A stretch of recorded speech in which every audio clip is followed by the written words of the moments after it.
Hi, good morning, Farida.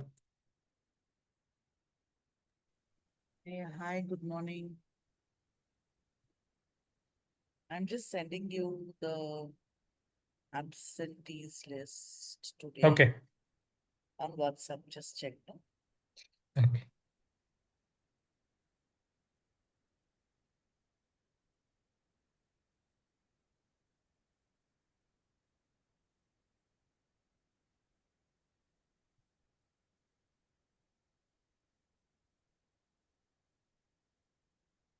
Okay. Two people.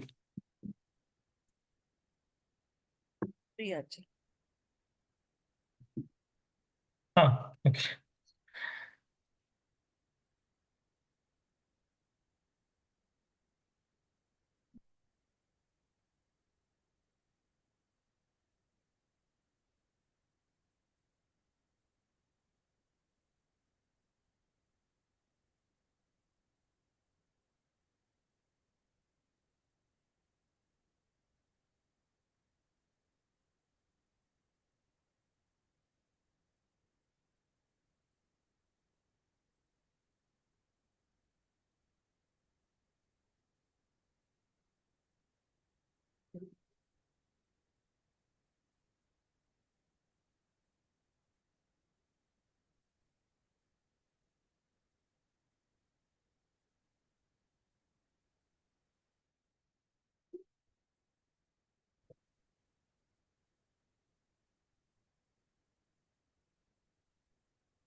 Hi, good morning, everyone. I hope you're doing great. Hi, good morning. Hello, Morning, sir. James and Anantapriya.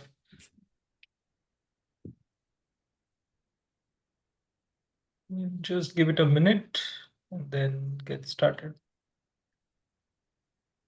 Okay, I think we are at the top of the hour. So we will let's do a little bit of a recap with where we left last class.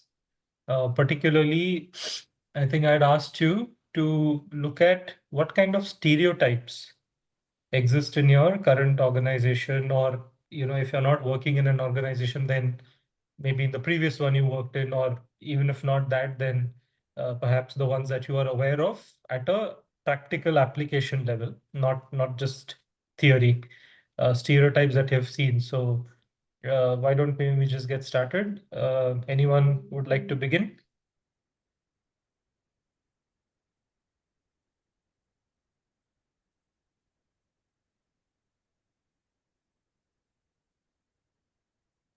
I couldn't think of any stereotypes as such, but the other perception problems we're talking about, right?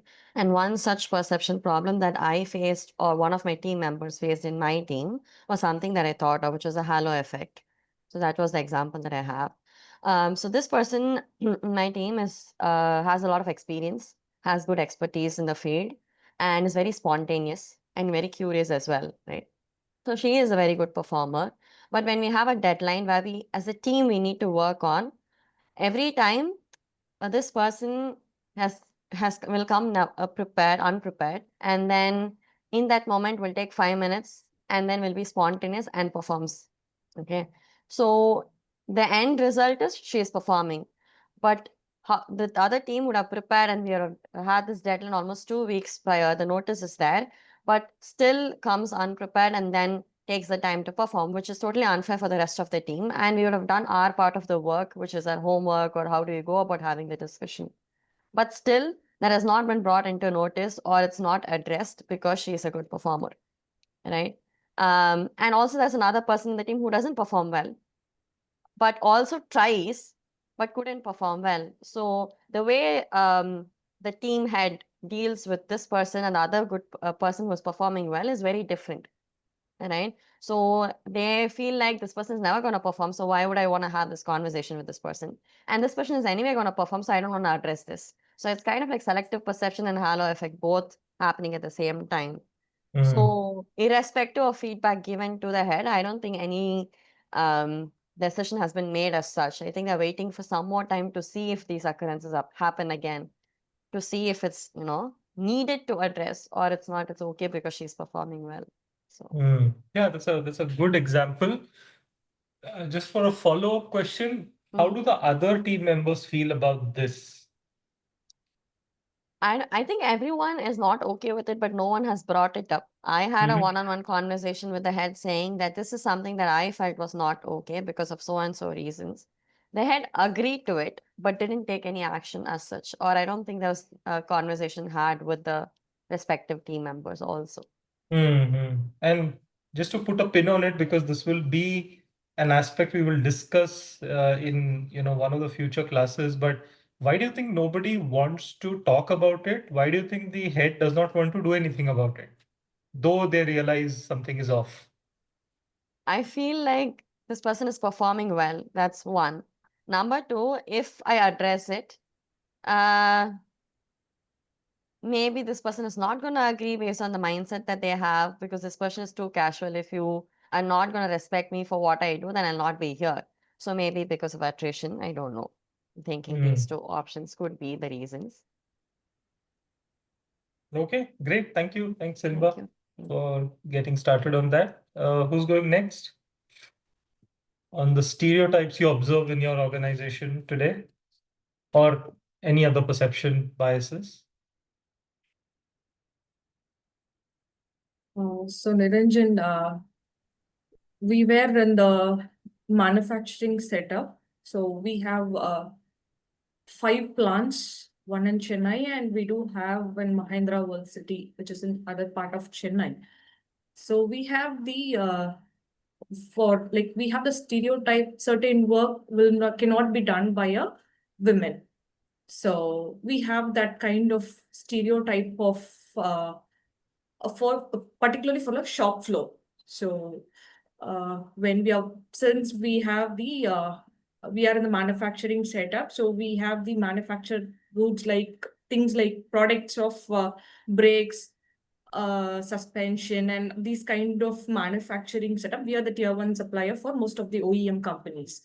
Okay, so we have the mindset of that women cannot do certain things of job, but end of the day, so we have a new plant setup which is in Chennai. So we have it's like 80% of women in the shop floor. So one part of stereotype, this one set of full of men in the shop floor. Now we can see the other part of a plant, which is 80% of women is doing the shop floor job. So this is the stereotype we have earlier. Only men can do this kind of job. Women cannot do the shop floor job. So I have this kind of stereotype which has been breaking. So I just want to give this example also. Sure. And the second, sorry, go ahead. Yes, please. You just we will close No, this. the second manufacturing plant, are they doing the same job? Yes. Okay. So Okay, so we have how did the stereotype get broken in the second case? so based on like we have bringing the lot of automation in the systems. Okay, so automation, lean practice, and they are making the QR6 analysis. So they are doing a lot of efforts to do what women can do. So bringing the work life easy for them. Okay, great. Just on this point, right? Gender stereotypes are one of the most common, of course, and not just in India, by the way. We often tend to believe that India seems to have a gender bias issue. You would be surprised that the Americas have a larger issue compared to India, considering how quickly, how longer they've been independent as a country and how longer they've been democratic. The US has a much bigger problem. India, in comparison, this is off topic. I don't have the statistics right now because it's off topic. But if you were to compare, we've actually done better considering we've been independent and democratic only for 75 years. So that's one. The second bit being because especially in manufacturing, we do see a lot of gender stereotypes. And one way to break those stereotypes, and that's why I asked you that question, Antapriya, that is, how did you break it? So, you brought in automation. Now, the good thing about automation is it does not benefit just the women, it benefits the men also. And in the future, you might be able to, let's say, get a disabled person on board because of automation. So what is seen from the prism of, okay, this is going to help us get more women to the workplace is actually, no, you're now going to be able to get more people who previously had the inability to do a certain job. So I think that's a pretty good initiative.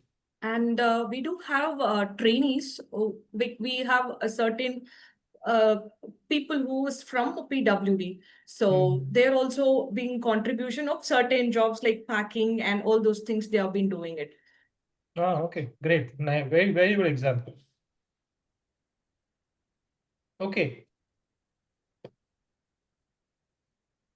Next on stereotypes. Any other stereotypes you observe in your organization? So let me ask you a follow. Yeah, Rama, are you? Yeah, go ahead, Rama. You're on mute.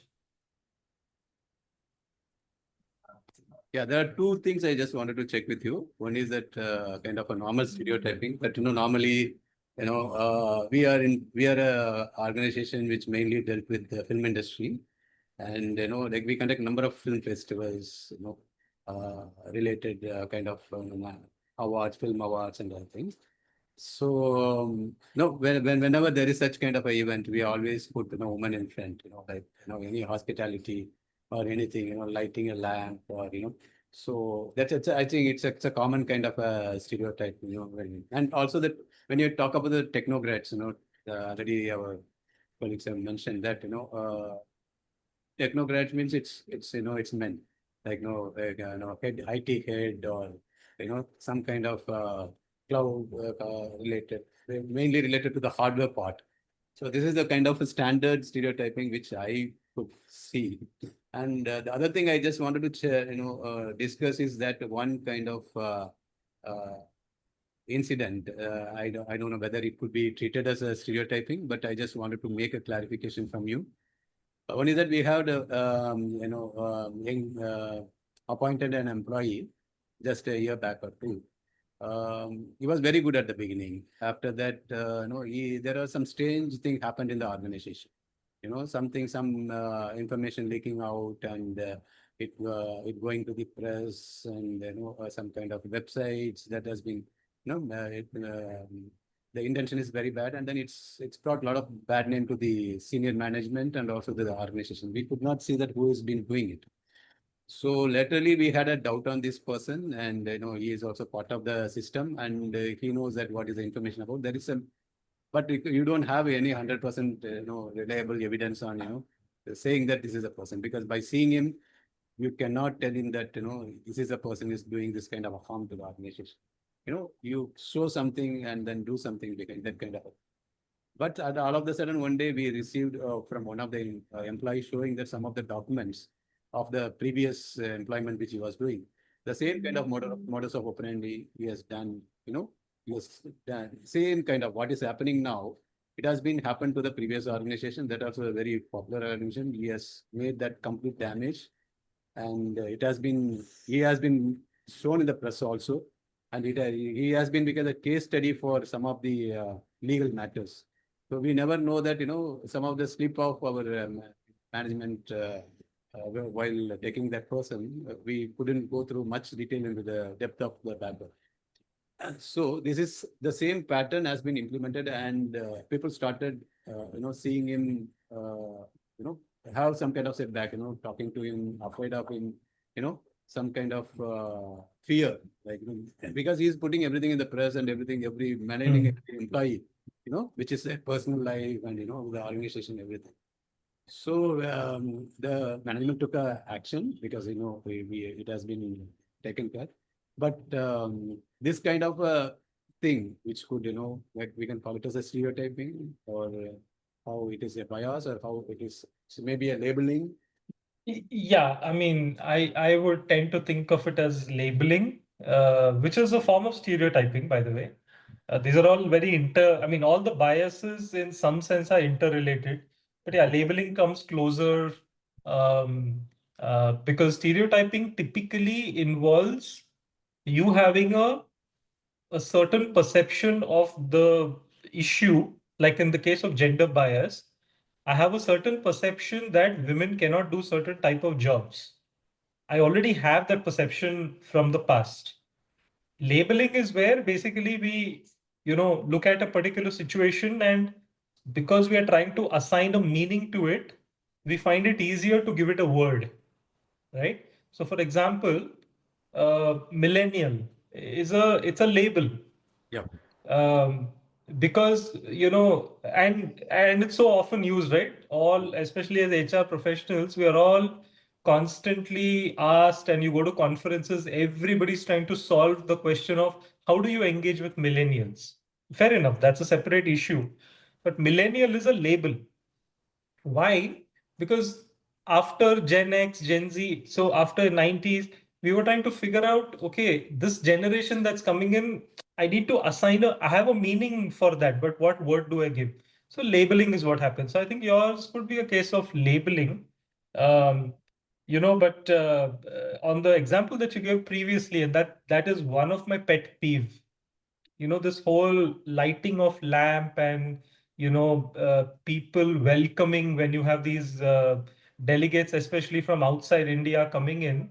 I absolutely hate the idea that only women are thought to be, like, I personally take offense that I'm not considered to be part of the welcome committee, because I'm like, I think I can be equally hospitable, I can be equally charming.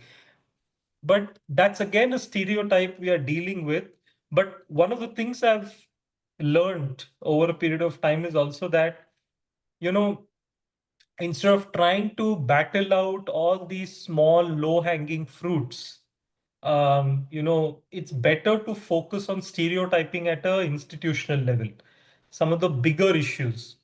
Now, because some of the smaller issues, they are there every day, right? Absolutely every day. And it's almost like if we start trying to solve or even trying to get worried about each of those, though they're absolutely stereotypical and they contribute to the larger issue, I think it's better when we are dealing with perception biases to try and start from institutional problems, like at the high level, strategic issues where perception bias occurs. And maybe what that will do over a period of time is it will shed away all these small, things that occur. But yeah, I agree. That's definitely one of my pet peeves that I also deal with. You would have heard of that example of this patient who's rushed into a hospital, and that so I think, if I remember right, the patient keeps asking, where is the doctor, where is the doctor? And there are a bunch of women over there.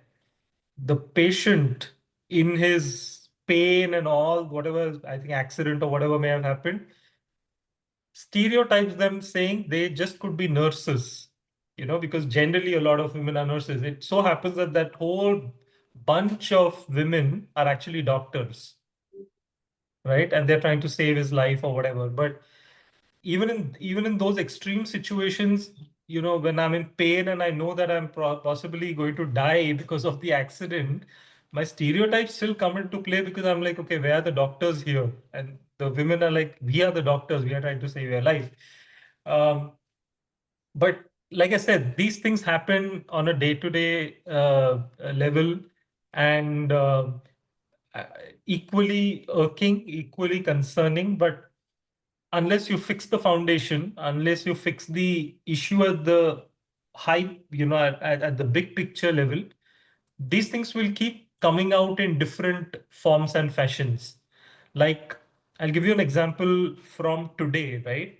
Um, I mean, we tend to believe, or we tended to believe that with the rise in technology, with the rise in online work, etc., especially post-COVID, there was a belief that women or the contribution of women to the workforce will increase because now you have opportunities to work from home. You have technology, which means, and like we saw in the previous example, there's so much automation happening. But post-COVID, all research and studies are unanimously saying that the contribution of women to the workforce is actually reducing. Now, how is this happening? This is such a paradox that in the time of technology, yeah, earlier when there was no technology and everything was handwork, mechanical work, I can still understand why there were stereotypes. But today, post-COVID, when half of the world is still working from home, or at least the concept of work from home is so much more ingrained and acceptable, yet there is a decrease in the contribution of women to the workplace. When I say contribution, I mean more women have left the workplace post-COVID and the return is not happening at the same pace. So that's a paradox that one needs to think about, that are stereotypes only to do with the pre-tech area, pre-tech era, or do stereotypes even continue today with so much access to technology, so much opening up of the minds, opening up of education? We believe that today, especially in the last 20 years, even as Indians, we've had access to the best of resources across the world. We've got access to, like, if I want something from the US, I can order it today. I mean, with so much access, uh, why is this happening? Something to ponder upon. Okay. Anyone else wants to go? Because if not, then I want to just jump into a little deeper on gender stereotype, because those are the most common forms. Anybody else wants to share the stereotypes you observe in your organization? Sir, morning, James here. Yes, James. Sir, you can't able to see me because here some power cut off. It will come again. That's what Yeah, you can't I able. know. I'm here only. I was thinking, because if you've seen this movie called Mr. India, that's exactly how it is right now. Suddenly there is a power cut. I'm No in front of problem. the system only. Go ahead, continue. As I will briefly, I will explain it what happened in our company. It's a horn effect, sir. Actually, a person is a very good worker, but he's an alcoholic. Sometimes he used to take alcohol and he will not come for duty. It's in previous, not now, but previously he used to do like that. But what happened due to his this habit, what everyone think about him means he will not work properly. The work what he is doing is will not complete properly. But he is a very good worker. He's a employee and a worker. Now it's a non-managerial category worker. He's a worker. But if he is taking anything, really, because sometimes he will take leave for some good reasons, from valuable reasons. That also will not be considered to the management. But what the management used to think is availing leave for the same reason what he availed earlier, like that. He's having some negative thought because of his habit, but now he became normal. Nowadays he is coming to work properly, but for a period of time around 2 to 3 years, what he is doing, everything will goes wrong. So if someone do some mistakes, immediately they will tell that this person will be there. That one, due to that only it happened like that. He's not working properly. He's an alcoholic. Therefore, that they stamped that one. Due to that reason, he used to get more bad names on him. This is the thing. Now it's okay. Now it's become a little bit normal. It's coming normal only now. That's a pretty good example and a sad one too. But are you saying, James, that if somebody else did a mistake, that also would be blamed on him? Yes, sir. Sometimes it happens. Yeah. Sometimes. Yeah, some missionaries will go, will have some issues due to some improper maintenance and all. But immediately, yeah, this person will be there. He did like that. That is in the same department also. They used to tell like that. That's pretty sad, and this happens in our daily lives too. But so I think in the case of alcoholism, of course, that is a problem, and at the workplace, it can definitely cause problems. But this brings me back to our point we made the other day on evidence-based decision making. Decision making. Now, we need to separate the issue from the person. So alcoholism is a problem. And if you're going to have an alcoholic person coming to the workplace, you can be reasonably sure that there might be some impact of this in their way of speaking, communicating, decision making, all of that. Absolutely agree. But does it mean that every single problem can be blamed on the individual? That may Yes. be unfair, right? So brilliant example, James. And I think if we double up on our evidence-based, human resourcing, Human resource. I think a lot of what you said could have been possibly avoided. As an example, let us say that as another example, and possibly something that I came across in the last couple of days, there was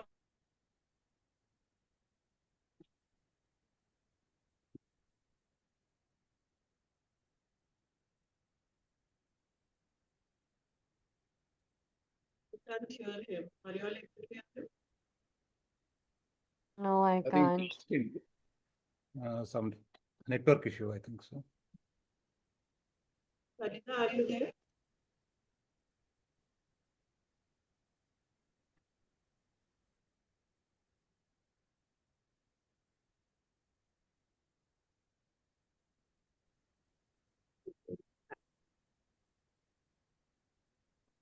Hey, so sorry, I got disconnected. I'm not sure why.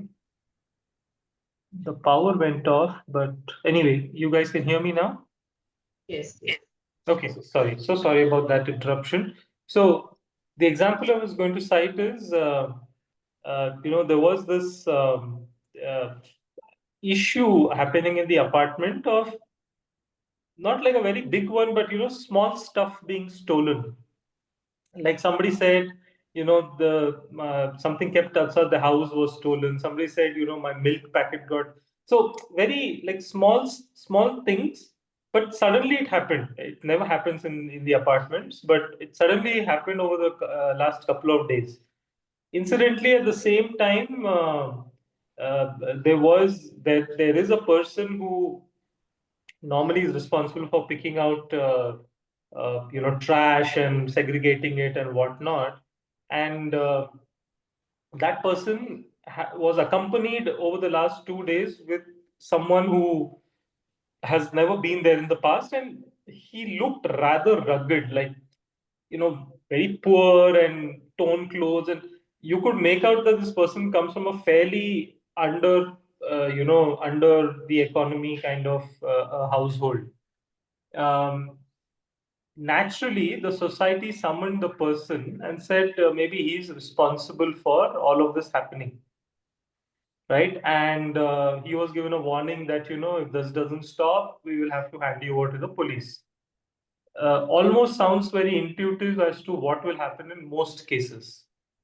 Turns out, and unfortunately, these places are old places, so they don't have CCTVs and whatnot. But after a couple of days, it was actually found out that it's a new family that had come who's come to live in the apartment, and their children are rather naughty, and they are children who were excited to be in a new place, and they were just trying to. They were not even stealing it for consuming or whatever. They were just taking all that stuff and going and dumping it in a particular place. Small kids, 6 or 7 years. I don't know what element of fun they saw in it, but anyway, kids are kids. They were just picking out. I will go and pick out a milk packet from somebody's house. I'll go and take a newspaper from somebody's house. I'll just go and pick out whatever I find outside, go and dump it in a particular place.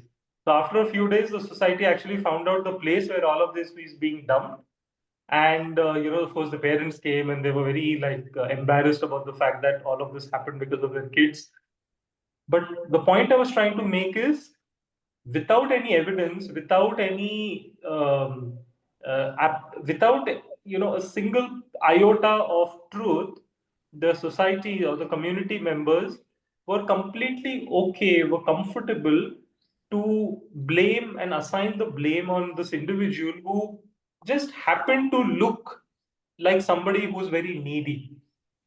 And the reason I'm sharing this with you is because we finished this class the other day, and this happened. I got to know about this yesterday when I was reading up something, and I was like, this happens so regularly in our lives too, that we look at someone purely based on their appearance or what is possibly their economic condition, and we are like, yeah, I think this person is likely to be a thief. Happens, right? And that's sort of a stereotype, sort of labeling. I mean, whatever biases, but this happens, and it's very sad. I mean, I look at it as sad because it's not sad for that person, because frankly, they don't care. So this person who was accused by the community, he said, "Look, I have not done it. But if you still want to keep saying what you're saying, that's your call. I can't do much." And the things lost were not such high value that somebody had to say, "Oh, we'll take you to the police." He didn't care. He was like, "When I have not done anything, and if you're still saying it, I know you're stereotyping me, but look, I don't care eventually." Okay, fair enough. I think it's sad for us. The person who's stereotyping is at a bigger loss. For me, the issue of stereotyping is that the person who's stereotyping, so if I am stereotyping, I am at a bigger loss compared to the person who's being stereotyped. The reason for that is I have limited my whole understanding and I've narrowed it down to such a small level that I am not gaining anything out of it. So, stereotyping in organizations also, be it in the case of gender, age, race, color, whatever, I think it hurts the organization more than it hurts the person being stereotyped. Because somewhere that person will find an opportunity to break the stereotype and move on. I've always seen that happen. Like in the case of women in the manufacturing plant A versus B, they figured a way out. Automation came in, and in manufacturing plant B, 80% are now women. So imagine who's at a loss. I mean, in a regular scenario, it is possible that the new plant may have, possibly hired equal number of men and women. But now they've hired 80% women because they're like, possibly there are other reasons they are finding it to be more advantageous. Yes, Deepti, you got your hand raised. Yeah, hi. So I want to share two, cases. One is definitely personal. It's not in the organization. And one I still continue to see in the organization. So this when I was growing up as a teenager, and we used to visit our grandparents' home. So I'm a single child, and I'm like girl.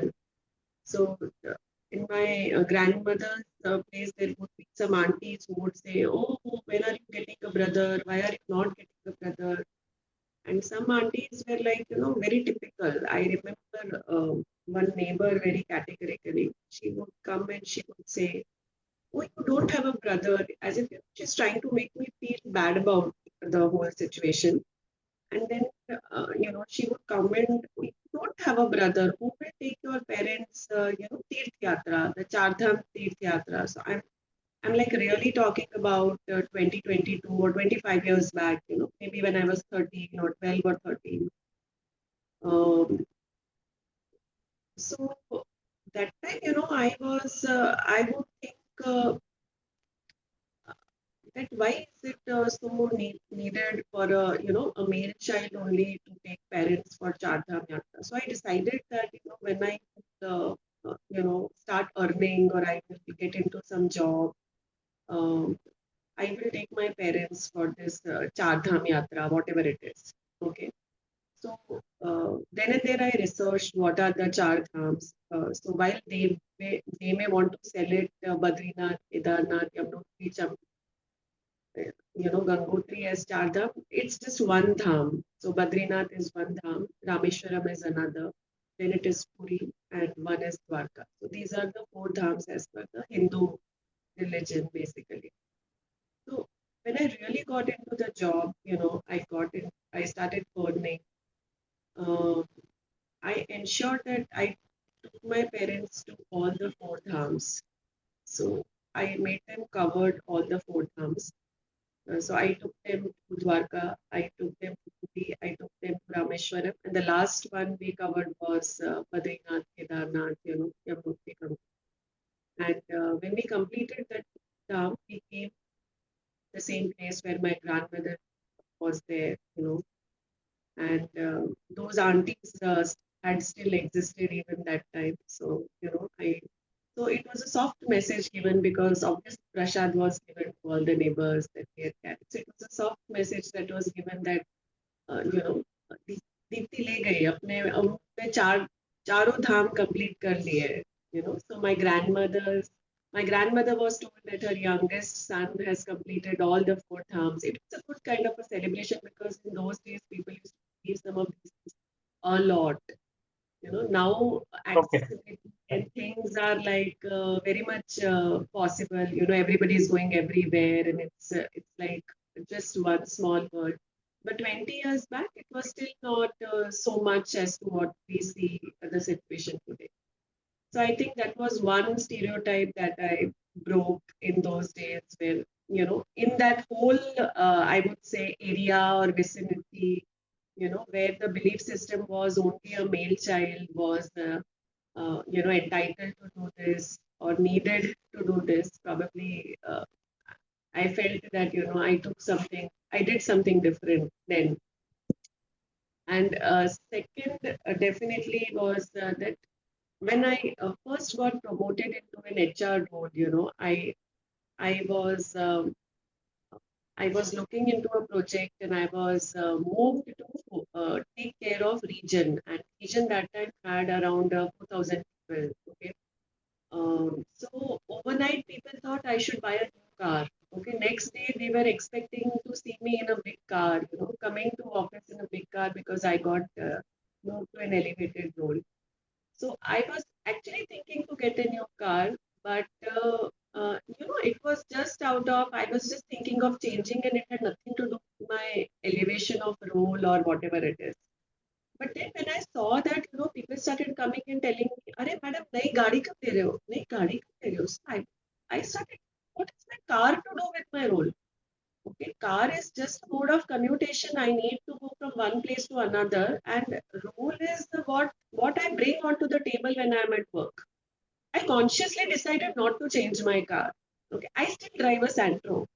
Okay, and I still see the fun of it.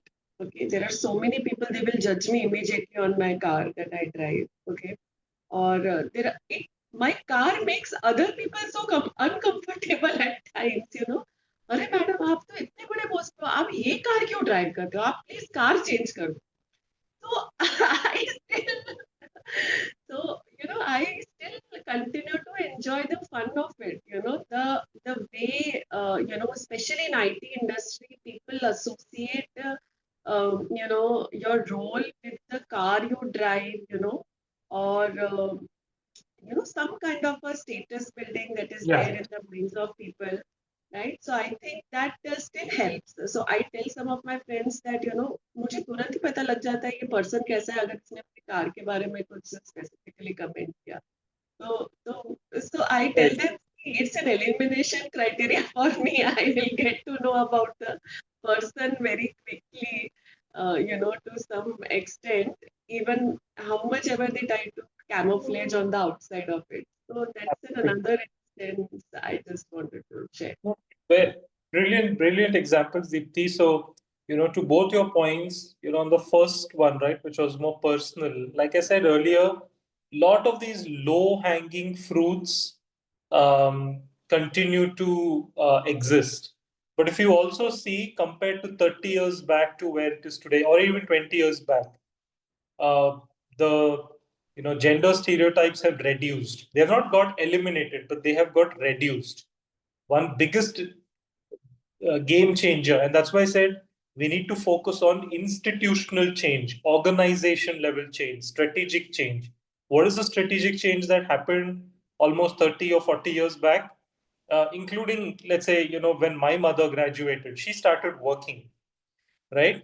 And as soon as she started working, that's the institutional change that occurred. That's the strategic change that occurred. So, two key elements of strategic change in the case of gender bias have been education and two, employment opportunities. When both these things occurred in the gender space, you started seeing the change happening. Of course, with changing times, you have changing stereotypes also. So today there are more stereotypes that never existed in the past. So stereotypes will continue to exist. But the thing is, the nature, the definition of them will change. So even in organizations, when we are looking at, and I said I would like to focus a little bit on gender stereotypes. One of the objectives that almost every organization today has is we want a more gender diverse workforce. We are at 10%, we want to get to 20. We are at 20, we want to get to 40. So every organization today talks about gender, increasing the gender mix, and everybody wants to increase the women workforce. Instead, one of the things that some of the organizations have also done now, today it's probably become easier to get more women into the workplace. Obviously, because more women are getting educated, so obviously you have a significant supply. Therefore, the demand is also increasing. It's a simple economic thing of supply and demand. But the question is, okay, getting women into the workplace is one thing. What is happening after you get them into the workplace in terms of opportunities, in terms of learning and development?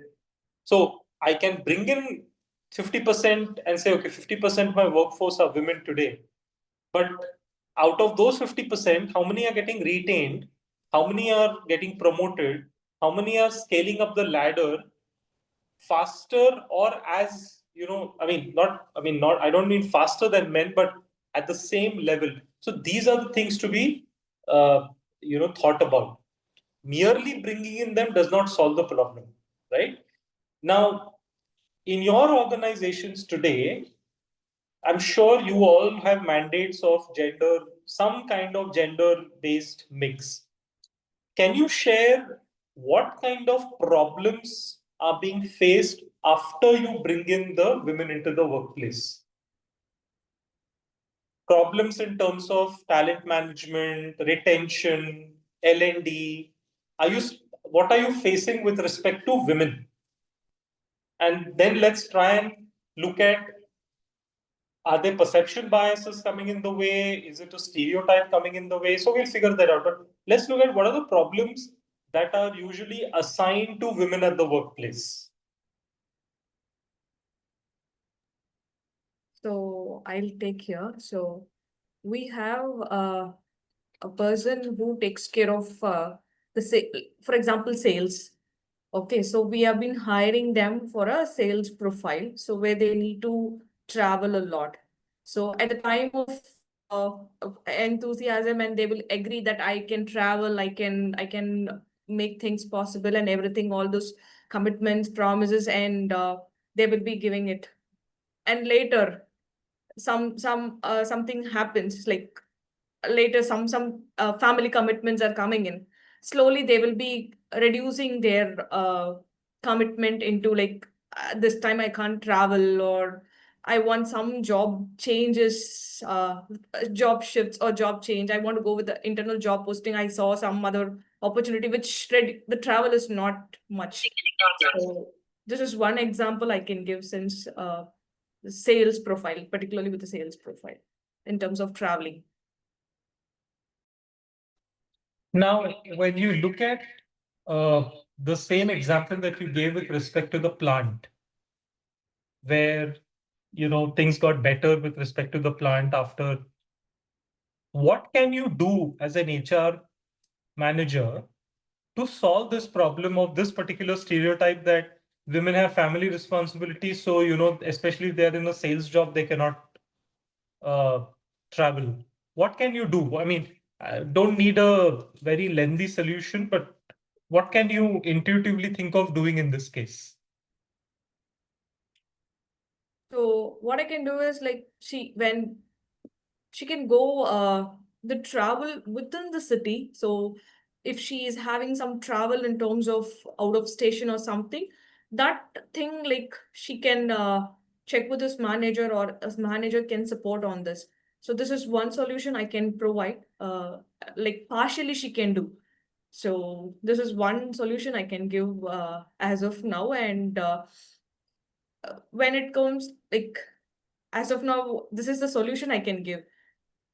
We need to address with the manager first. So what best solution we can give in terms of, we don't want to let go her, but we need to check what possibilities, how support we can give. So this is one solution. Within the city she can manage, but out of the city we can have someone to go, the subordinates can go and support on this. Do you think that could lead to another type of problem where people start seeing this person and saying, because of her, we have to work harder? Yes, obviously it will happen for sure, because uh she is in the right, she's getting a lot of advantages, and she is getting a lot of things. But when it comes to a men, this manager is not supporting. If I'm asking for a leave also, he's not giving. So not a work from home option also. So Absolutely. so this will happen for sure. So But one of to be the honest, Niranjan, so still we are finding difficult to get a woman in sales profile. which is okay as a talent acquisition problem, right? But once you have this person on board, and one of the things I want to just like pick on from what you said, Anantapriya, is this, right? That we have to find solutions. We don't have to let her go. Now, compare this with a male employee who says, I have a travel issue. I'm not able to travel because of whatever XYZ reasons. Would we have the same language used for this male employee in saying, yeah, we'll have to look at reasons, or, possibly instead of letting him go? What happens in the case of women, and especially the stereotypes associated with women, is we make it very black and white. Black and white means either she does the job, or I have to now think about letting her go. But I'm doing a favor by looking at alternatives. That's how organizations think largely. We operate at two extremes in saying that either this or that.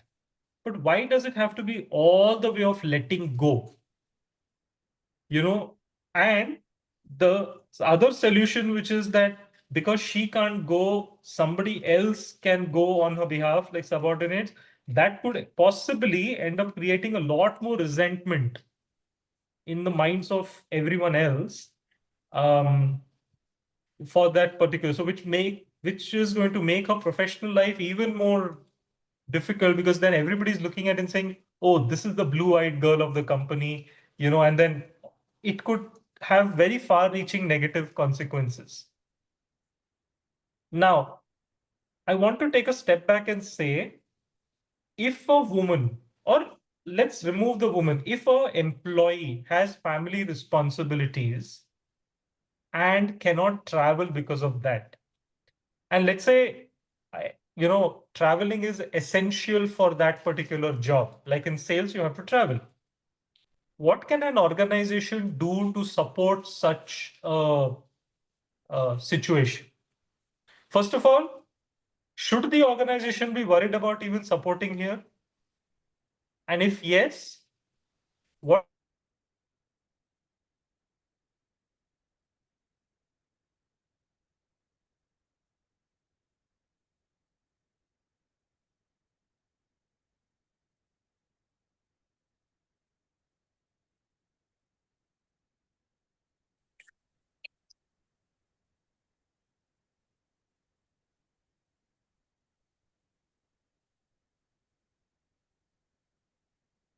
Yeah, go ahead.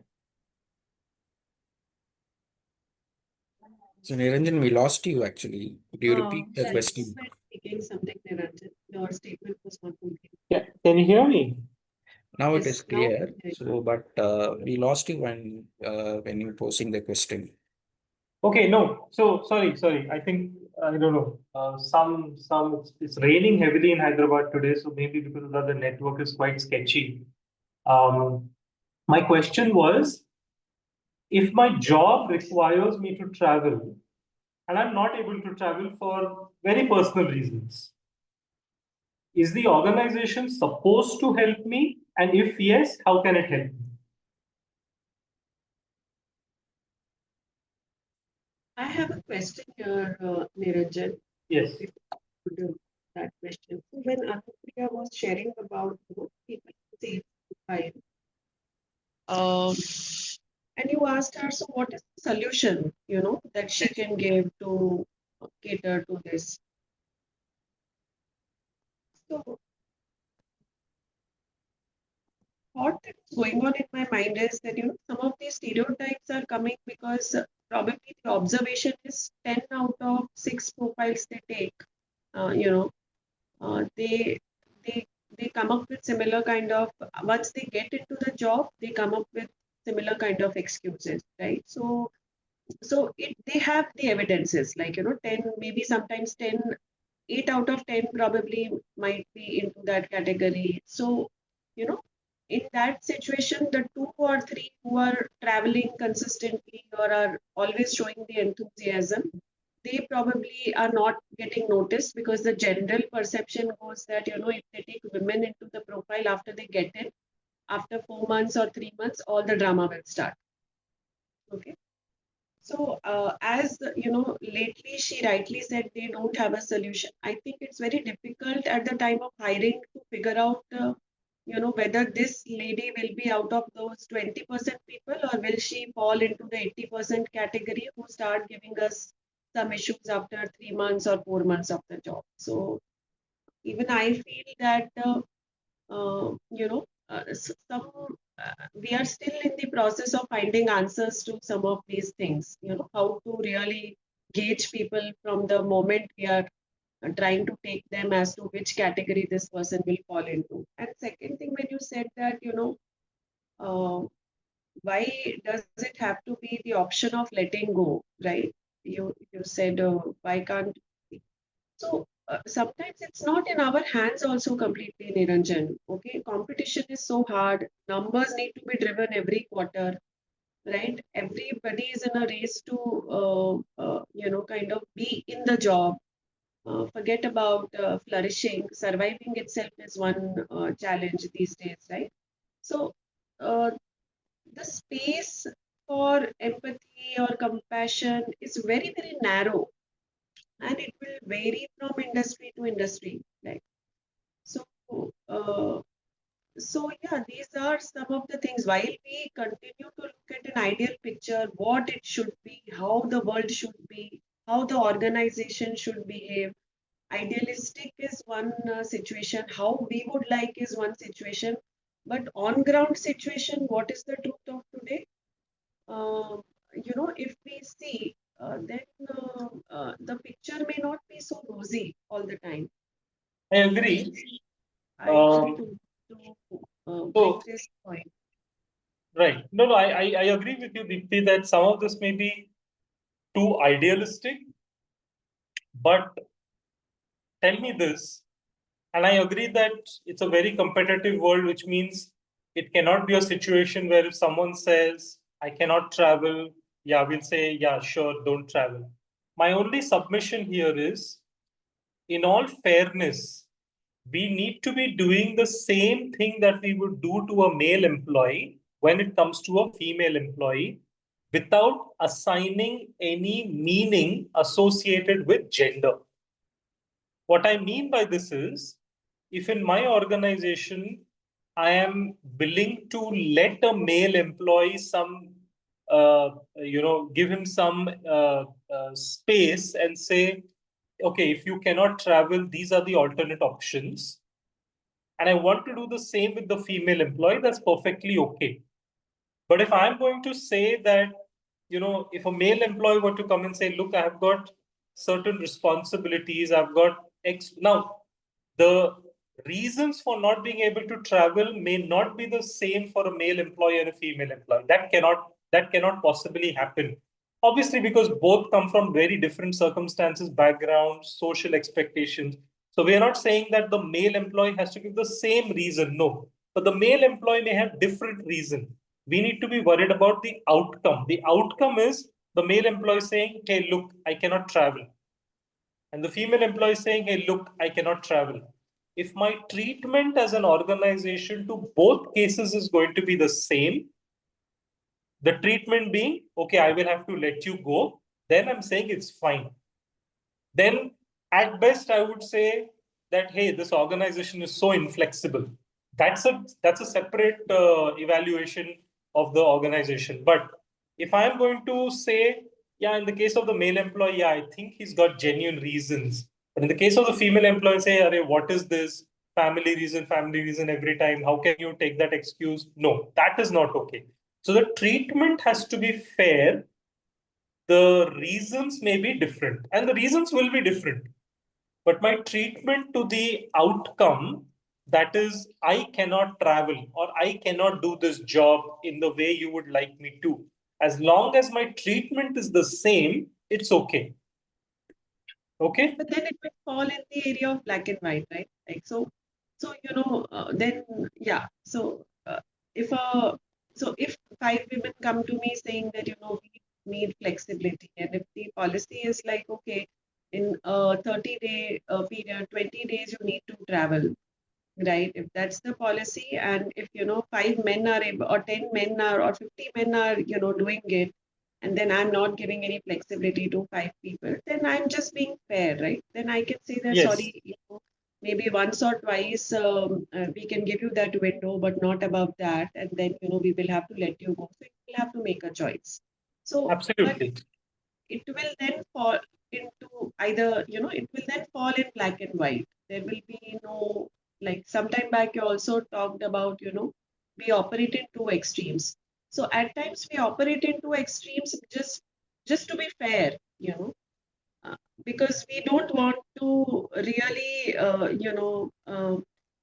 make that difference of that whether if you're male and bringing some reasons, yours are invalid versus a female when she's bringing some reasons. So, Diti, just to clarify, right? When I said black and white, what I'm saying is if it is black and white for the male employee, then it is okay for it to be black and white for the female employee also. But more often than not, when it comes to gender stereotypes in the organization, we tend to see that the black and white principle operates mostly in the case of women employees and not in the case of male employees.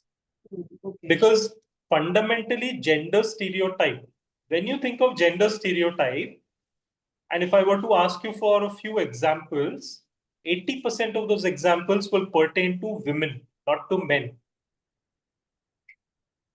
So, but if I'm saying, I did not say women gender stereotypes, I said gender stereotypes. So if you were to mentally list down what are the few gender stereotypes that come to your mind as soon as I say gender stereotypes, 4 out of 5 will be pertaining to women. That itself is a stereotype. Because the moment we say stereotype, we are thinking, and again, I don't mean it in a manner of disrespecting men. All I'm trying to say is that 90% of the decision makers are men even today.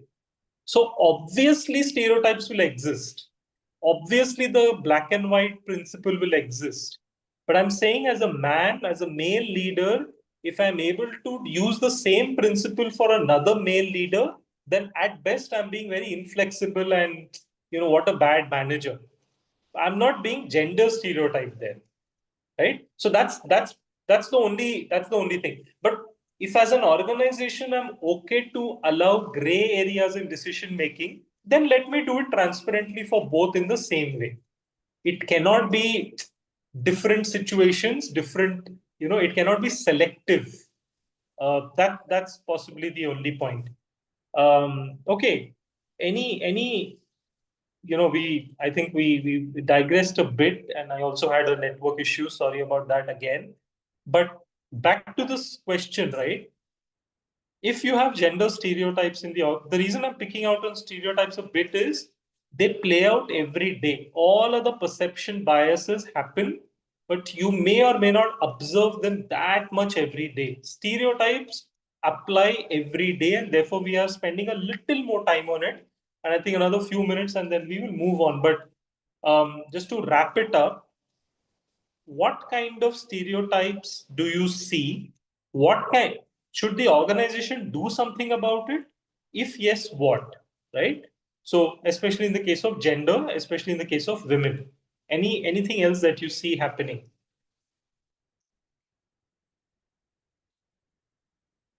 We've not had others speak today. So Mati, Kishore, Sachi, Pratibhan.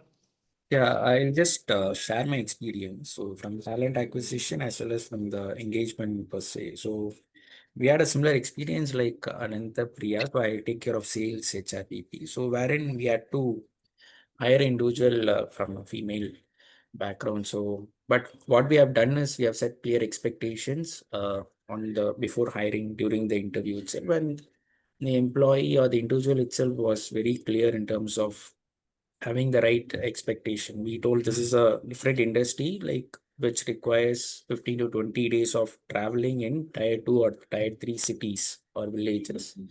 And she was like, she was also having certain expectation in terms of what is the travel policy and what is the in terms of the environment the company will support me in terms of travel, in terms of accommodation, travel, etc. So when these things were the expectations or things are set, when we do this kind of hiring and from the discussion what you have initiated, no, like after hiring, how do we actually make them settle down or make them grow in the organization? So I think one positive thing is the employee is doing really well with no queries or no concern with respect to a role. That is one. But there are few other instances when we hire a fresh graduates. So after, I mean, while applying for a job or while applying for an interview in the campus, they say they are willing to or explore this kind of a role. But after they join 2 3 months or after their experience of travel in the field, they come up with the concerns like this issue, that issue, etc. So this kind of challenge is also there. But as an organization, we are setting up right environment them to support to take care. But yeah, we have situations like this also. So tell me again, right? Same question I have. You hired me, I've gone on to the field. Now I'm saying I have this issue with going on to the field. And then you have the woman employee also saying the same thing. Is your approach for me going to be the same as the woman employee, or is it going to be different? Naturally, it will be different. Yeah. And is that a problem or is that not a problem? It's a problem only. So yeah. Right. So again, when I ask these questions, because we are all in the same field of HR, I think I'm being more vocal about it. The solution needs to come from us as HR. And we need to advise our business leaders to say that it is entirely possible that once a person joins, problems will, when I read the job description, it tells me I have to be traveling 15 days of the month. Fine. 6 months later, suddenly something happened. Let's say my mother is not well, and now I cannot travel 15 days a month. So as HR, we need to create solutions such as job rotation, let's say some find home opportunities that, I'm not saying that despite the fact that I cannot travel 15 days of the month, I'm not saying I still need to be in the job. No, because you've been very clear with your JD that it requires half month travel. That's fine.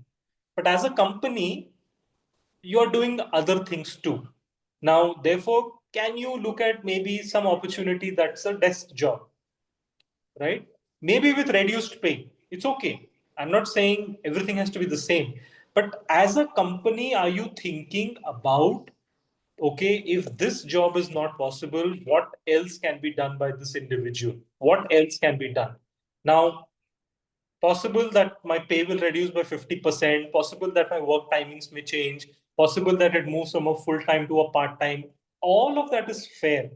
But for us to look at it at the two dimensions that, okay, because I'm now not able to do the job, I should be let go, could become a challenge because, yeah, you will let me go today. But again, the problem of stereotyping causes bigger loss to the organization than to the person who's being stereotyped, because I will still find an opportunity somewhere else, right? So it's important we find, now I'm not saying we are not doing it. So many remote working is the classic example of how we as HR and of course the business came together during COVID and said, we cannot just shut down this company and lock it up and say, okay, we will wait for the lockdown to finish. Remote working came out, and how quickly, I'm sure all of you who were working at that time in HR, you remember how quickly we responded to the situation, and suddenly overnight everybody had systems at their home and everybody's logging in from home and doing it. Something that nobody had thought about before COVID. It was impossible, right? But it happened. We responded to the situation very well. So in gender stereotyping, the key message I want to leave you with is gender stereotyping has existed, will continue to exist as long as there are two genders. That will continue to happen. There is no doubt about it. The face of it will keep changing. Yes, Rama. Yeah. Can we look into the positive side also? Because, when you take up the population, still we are not having that kind of, a population of female employees to coming to the organization. There is some kind of a gap,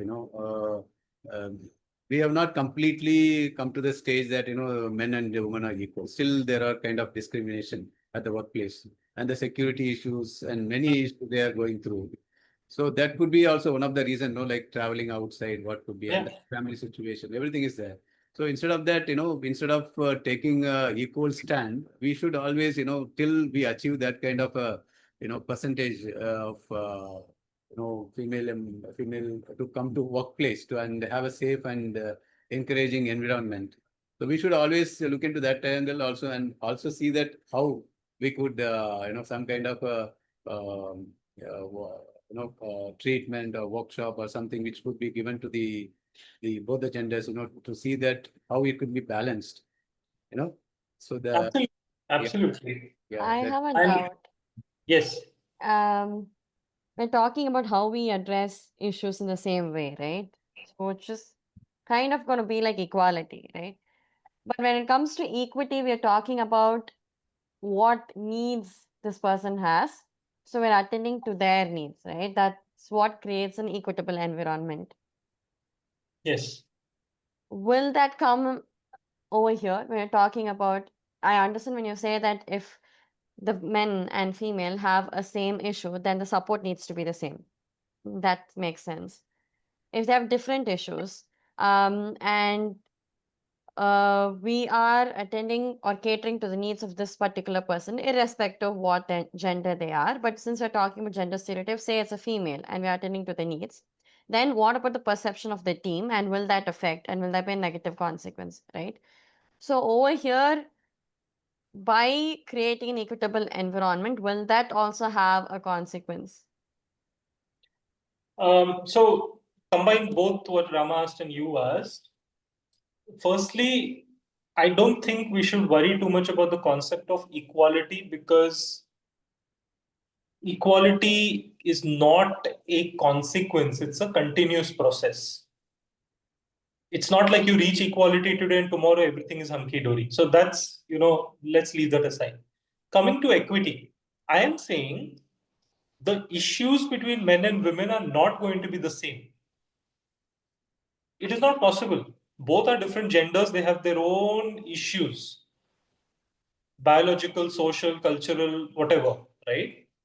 So there's no question of the man and the woman coming up with the same set of issue for the treatment to be the same. I am saying both the men and the women will have different set of issues. But the question is, what is this issue leading to? And if the company is willing to recognize personal issues of the male candidate, the company should be recognizing the personal issues of the female candidate also. The only difference here is typically women, because of social conditioning and because of the way society is, mostly the issues will be very personal, like family, things to do with children, with in-laws, with parents, because in the societies, women still take center stage when it comes to these kind of things.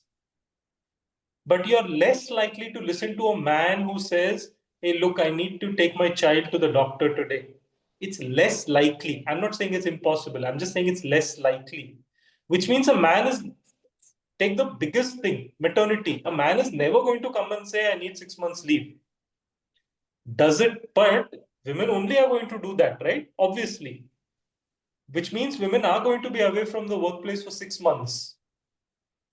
Man is never going to do that. At best, 2 weeks paternity. So the issues between men and women are never going to be the same, very rarely. Yet the organization needs to create an equitable way of looking at it and saying, I will respond to the issue in a similar manner. Because the person who has the issue and the person who is in the decision making are both male in most cases, the meaning we assign to family issues or personal issues, the perception we have of it is very different, which is also one of the reasons why women in leadership positions make so much more sense, because then you have a more balanced view. So today, like company boards are mandated to have certain, at least one woman on the board. So if you have a board, you're mandatorily, the whole point is you're trying to create some sense of balance and equity. Equality, yeah, I mean, that's a different political topic, that's separate. But equity, yeah, because my needs and your needs are going to be very, very different. But how is the organization responding to it makes the difference in breaking the stereotype here. With me, Rama? Yeah, got it. Okay. So we are at almost an hour. Do you want a very quick 2 minute break? We'll take a slightly longer break later, just like a quick adjustment break, water break, and then come back. But Yes. like I said, this is not the break. The break will happen later. So come back very quickly. We need to cover a lot of ground today. So yeah, just a sip of water and we'll be back. Yeah. And those not on video, it's a request. It's very odd to see black screens with absolutely nothing there. So if you can, please switch on your videos.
Okay, hope we are back.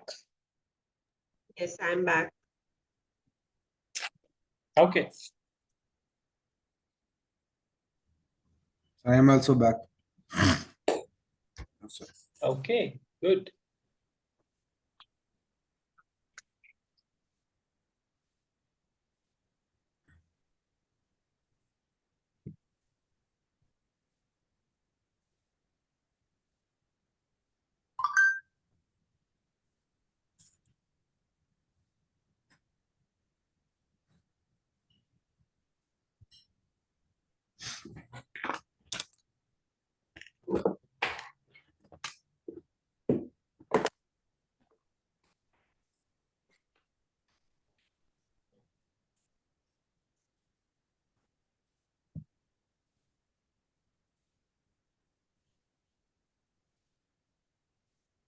Okay, so we'll do a quick, recap of things that we have learned so far. So I'm just going to type out the question in the chat box, and maybe you could respond there.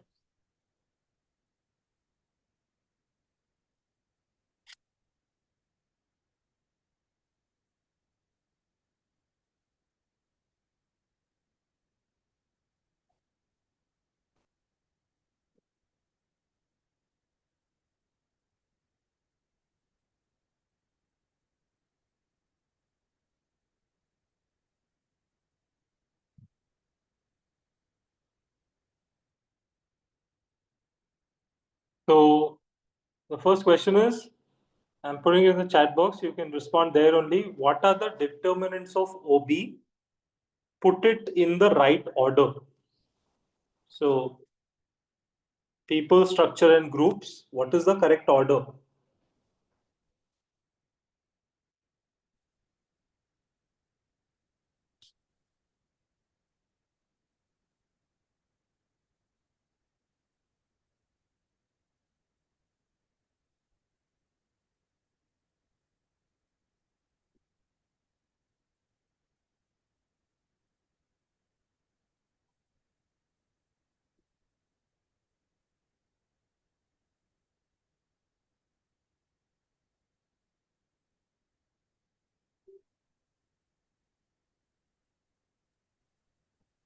Actually, it's a triangle.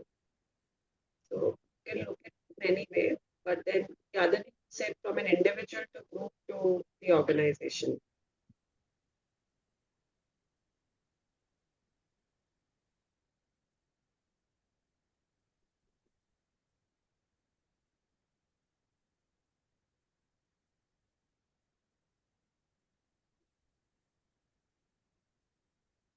Okay, everyone done?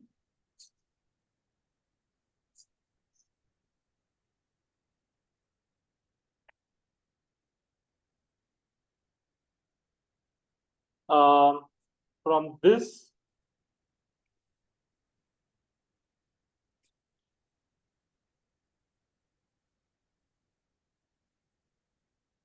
identify the elements of attitude in this particular image. Identify the elements of attitude.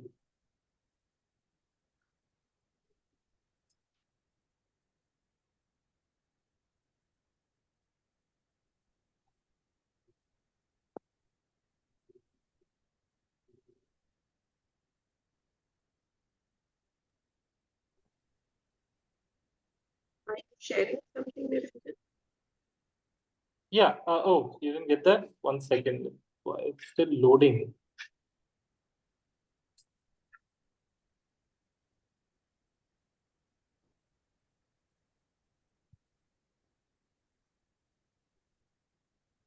Just give me a second.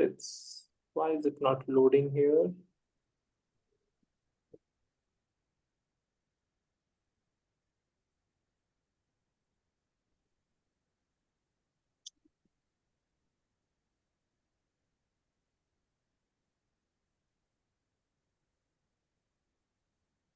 Okay, I don't know why, but Zoom is not allowing me to load that image. So I'll just say it out. Identify the elements of attitude from this. First is job satisfaction, job involvement, or organization commitment. Second is introvert, extrovert, ambivert. Third is cognition, affection, behavior. And fourth is attitude is just very complex. We don't understand it.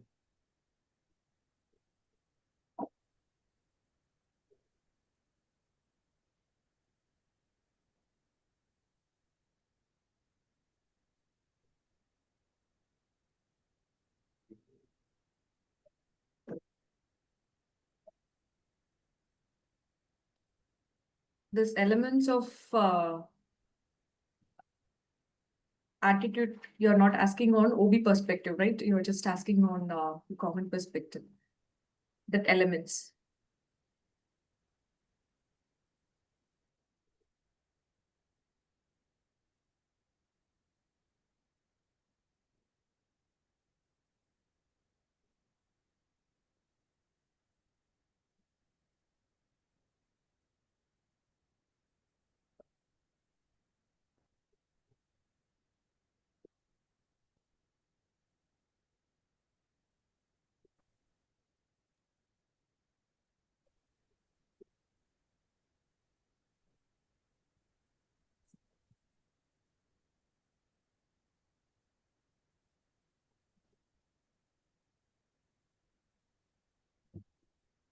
Okay. And the last one I have for you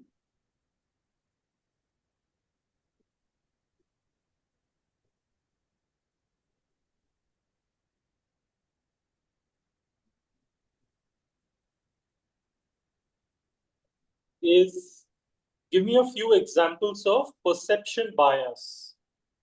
Just one or two or three perception biases that you can think of.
While you type it out, there is somebody called Vivo4238. Who is that?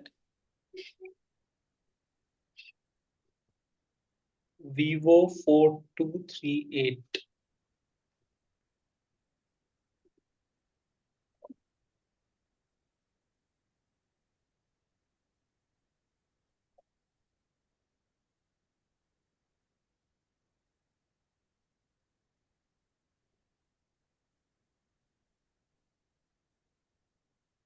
Yeah, this one I've also seen Anantapriya, the perception around HR, but I think we are largely responsible for this perception. As a function, we have brought it down to this level where people say, oh, what is HR doing? So we can, in fact, it's very easy to change that perception by, starting to, instead of fighting this perception, I would rather just do things that we are supposed to do. I think the perception will go away. But I agree. I've dealt with this all my professional life, and I'm like, okay, nobody's responsible for this but us. We are in the mid of ASR midterm and the payroll and all those kind of stuff we are doing, but still they have the mindset. Yeah. Yeah, very true. Okay, I think we are good. Sorry, next time I think I'm just going to use a different application altogether, on which we can do some quizzes and all. We will of course try and do quizzes generally on Saturday because we have more time, and also it just gives a little break from the teaching routine or the just sort of listening to concepts. But I'll probably use a different app. I'm not sure why it didn't allow me to paste something in the chat box here, but anyway, I'll figure that out. No issues. Okay, so I think we'll recap a little bit again on everything we've discussed, because we are going to now use all of that to talk about a very important topic, which is motivation, right? In post break, we will talk about motivation. But before that, we will try and tie it together things that we have learned so far.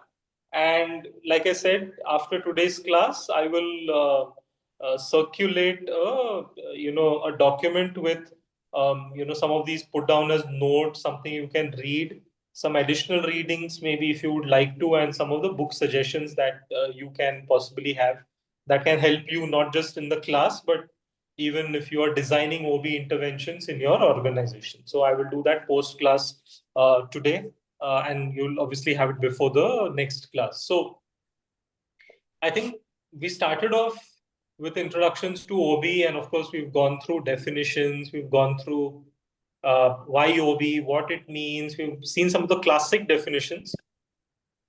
And then some of you also tried to personalize what organization behavior means to you. But in a very simple manner, in a nutshell, if we had to talk about what organization behavior is, we said organization is all about people, and therefore organization behavior majorly deals with the behavior of people in organization. That was probably the most rudimentary, simplistic way of looking at it, because you think of perception, you think of attitude, you think of emotion, you think of personality, you think of motivation, you think of anything. All of these are aspects of how people are and how people behave. Different ways of looking at it, but eventually it is that. So if that is the case, this is at a very simple level what organization behavior entails. Why we should be concerned that, okay, okay, it's fine, people and whatnot, but why should I be even concerned about behavior of people? Because when they come into the organization, they come in to do a job. The reason we explored is that when I come to the workplace, I bring my whole self. I don't just bring the cognitive aspect of myself, which says, okay, I need to come and do a sales role. So let me just bring only my sales competency to the workplace. I will do my job effectively, provide the organization the sales target it needs, and I will come back. Let's forget about my personality. Let's forget about my attitude, my, what I believe in, what my emotions are. All of that doesn't matter. Well, unfortunately or not, I would say fortunately, because at the end of the day, we are human beings. I bring all of this to the workplace. I don't leave it outside when I come to the workplace. And therefore, OB becomes a very critical topic for business managers, HR managers to be concerned about all the time. Because I bring all of this to the workplace. People's behavior determines, as we said, organization's behavior. Now, one might wonder, how will an organization behave? Well, because organization is just it's like a collective of all people. It's not a real person. But the thing is, you should really start thinking, and as HR, we should start thinking of the organization also as a person. Think of the organization as a human body, which thinks, which does things, which reacts, which has emotions. It may sound a little odd, but you should really start thinking about the organization as a person. In fact, in law, organization is actually called a person as a legal fiction. So it's a fictitious person in the eyes of law, because when, let's say, something goes wrong, the organization is held liable. It's not a person in the organization. The person, of course, in the sense that the person is representing the organization or whatnot, but those legalities aside, in law, one recognizes organization as a fictitious person. But as HR, let us recognize it as a person who thinks, does, feels, reacts. And how does it do so? Not independent of its people. The organization as a person is the collective self of all the people working in it, especially its leadership. Which is why when we talk of motivation and the further topics that we have here, the focus on the leader is going to be very, very high. Of course, the employees are the center of everything, but the organization culture is going to be significantly impacted by the leadership that it has, which is why so much effort is put into making sure that the right leadership is in place, making sure you have leadership development programs. So much focus is there because they pretty much shape. So we will learn how and why in course to come. Now, when you think of people's behavior, again, behavior is not something that you can measure in exact mathematical terms. Behavior can be seen through the lens of several other things, such as attitude, such as emotions, such as personality, such as beliefs. So when you put all of this together, it contributes to my idea of behavior. And then we took a step down and we said, and attitudes, perception, we went a little into that. When we spoke of perception, we said, okay, how is my perception being formed? Because at the end of the day, what I believe in comes from how I see things, not how the way things are. So we said reality and perception are the same. Or if I have to put it in another way, perception is reality.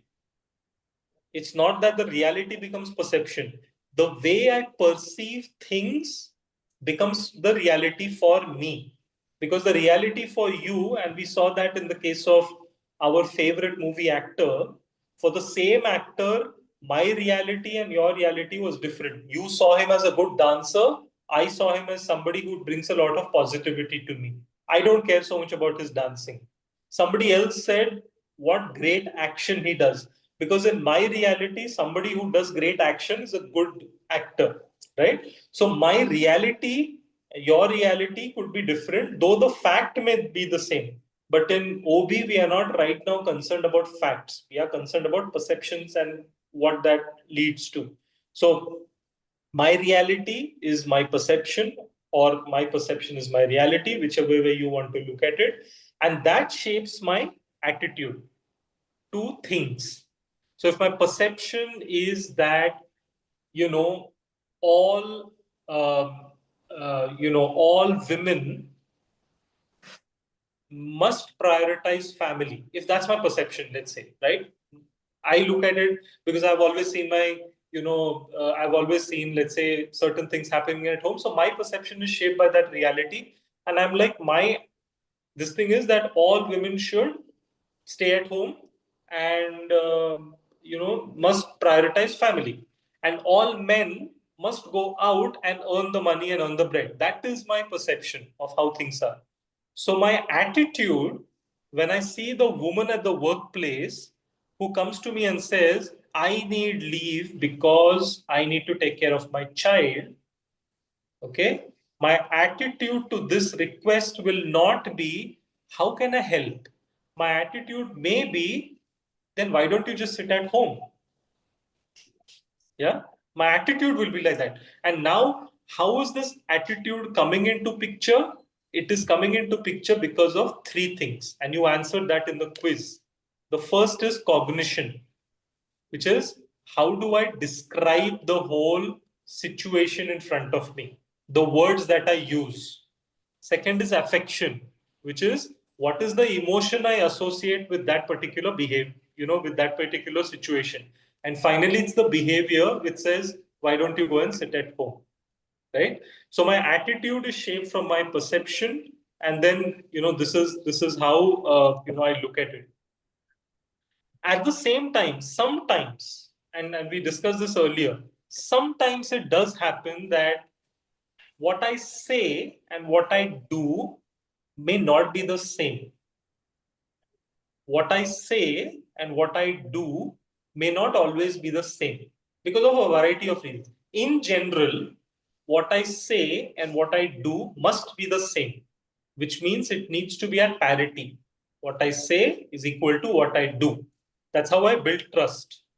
But there will be times, and this is very natural, there will be times which supports the idea that what I say may not always be the thing what I do. Now, this is called cognitive dissonance. Cognitive dissonance is where what I say is not the same as what I do. Now, cognitive dissonance may happen. Why?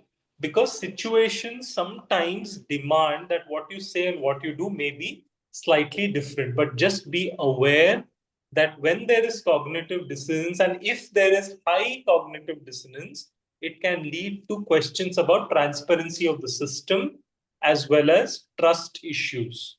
Because if I am not seen as a person who says what he does, you will be like, hey, no, this is not. I mean, let's say those of you, if I don't switch on my camera, but I'm saying, hey, you need to do it.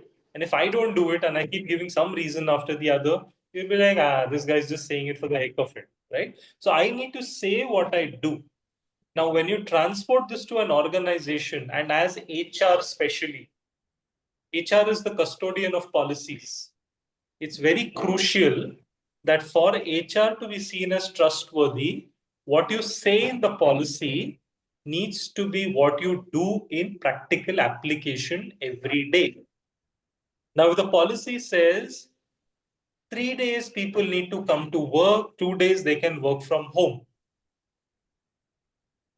So this means unless there's a specific reason or exception, this is what the policy says, so this is the norm.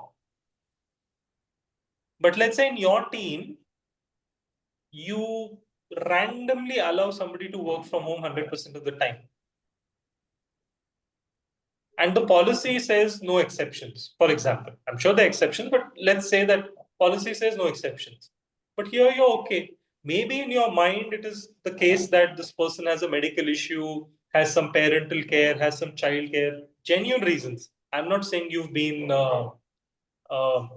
unfair. But the thing is, to the larger world, what you say is not equal to what you do. So this can cause cognitive dissonance. And I think in today's session, when we started with some examples of, and I asked you, so what did you do in your respective organizations with dealing with some of these stereotypes? You may have, you may now want to think about, was there cognitive dissonance in that decision making, wherein what you said, and when I say you, I don't mean particularly you personally, I mean your leadership team, your business managers, whoever is in the decision-making position. Is it a case of cognitive dissonance where what they are saying is what they are not doing, which is what is causing possibly some of the problems that you were facing? Of course, that example was a stereotype, but was it something to do with cognitive dissonance is something you may want to evaluate, right? And then one topic that we sort of remain untouched last time, and we will talk about it now, and then we will go on a slightly, maybe like a 10-15 minute break, is personality. Now, I said earlier that behavior, perception, emotion, all of this is low-hanging fruit. This is what I see. Okay, I can quickly pluck it. But the tree is personality. Now, the tree is personality because personality is rooted that much deeply in you. How you behave okay, if you're given feedback, maybe you will try to change if you trust the person who's giving feedback. Maybe your attitude also slightly you will be able to change, not fully, but slightly based on situation. Your emotion also, you might gain some control over your emotion and say, okay, if I'm a very angry person, I will control my anger. If I'm somebody who's very casual about something, okay, fine. But all of these are low hanging fruits, very important ones, because they pretty much shape how people perceive you. But the tree is personality. And what we mean by this is, and I think last time we spoke about, how like our childhood and things that have happened there, how do they impact our adulthood? Majority contributor to this is our personality. And our personality, how? Because our personality shapes right from the time we are born. And therefore, it is extremely difficult, if not impossible, extremely difficult to change personality. So, what is obviously personality? Personality, therefore, is the sum total of ways in which an individual reacts to something. What is the sum total of these ways? The way I've been brought up, my surroundings growing up, my experiences in adulthood, my experiences today, my perceptions today, beliefs today, emotions today, all of this put together, plus a lot of deep rooted things become my personality. Now, can you tell me, when you think of personality, what is the most common division of personality you can think of or you have learned? You can unmute if you want because it's a smaller group anyway today. Introvert, extrovert. Introvert is someone who is very shy, who doesn't initiate conversations, whereas an extrovert is someone who is open enough to have conversations, ready to take initiatives, whereas an ambivert is in between. It depends on the situation. Yeah. Yeah, absolutely. That's correct. So the earliest form of personality differentiation is introvert and extrovert. And you would have all heard of the test called MBTI. Everyone's heard of it, right? I think one of the earliest tests available to gauge personality was MBTI. And even today, MBTI is fairly, I would say, dependable. But now, what has happened over almost 100 years is that it has given rise to so many other tests of personality, such as Insights Discovery, Hogan, then you have Thomas assessments, that does DISC profiling. But if you were to compare each of these personality tests, more or less, you would notice that there is 60-70% commonality between each of these tests. Can you name a few personality tests that you have yourself participated in?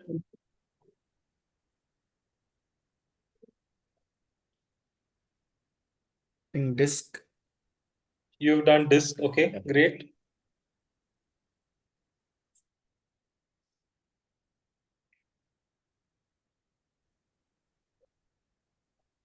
MBTI has all of you have not come across I've MBTI? taken a lot, Niranjan, I really don't remember, but yes, as you said the names, I've gone through DISC, I've gone through MBTI, but I really don't remember now.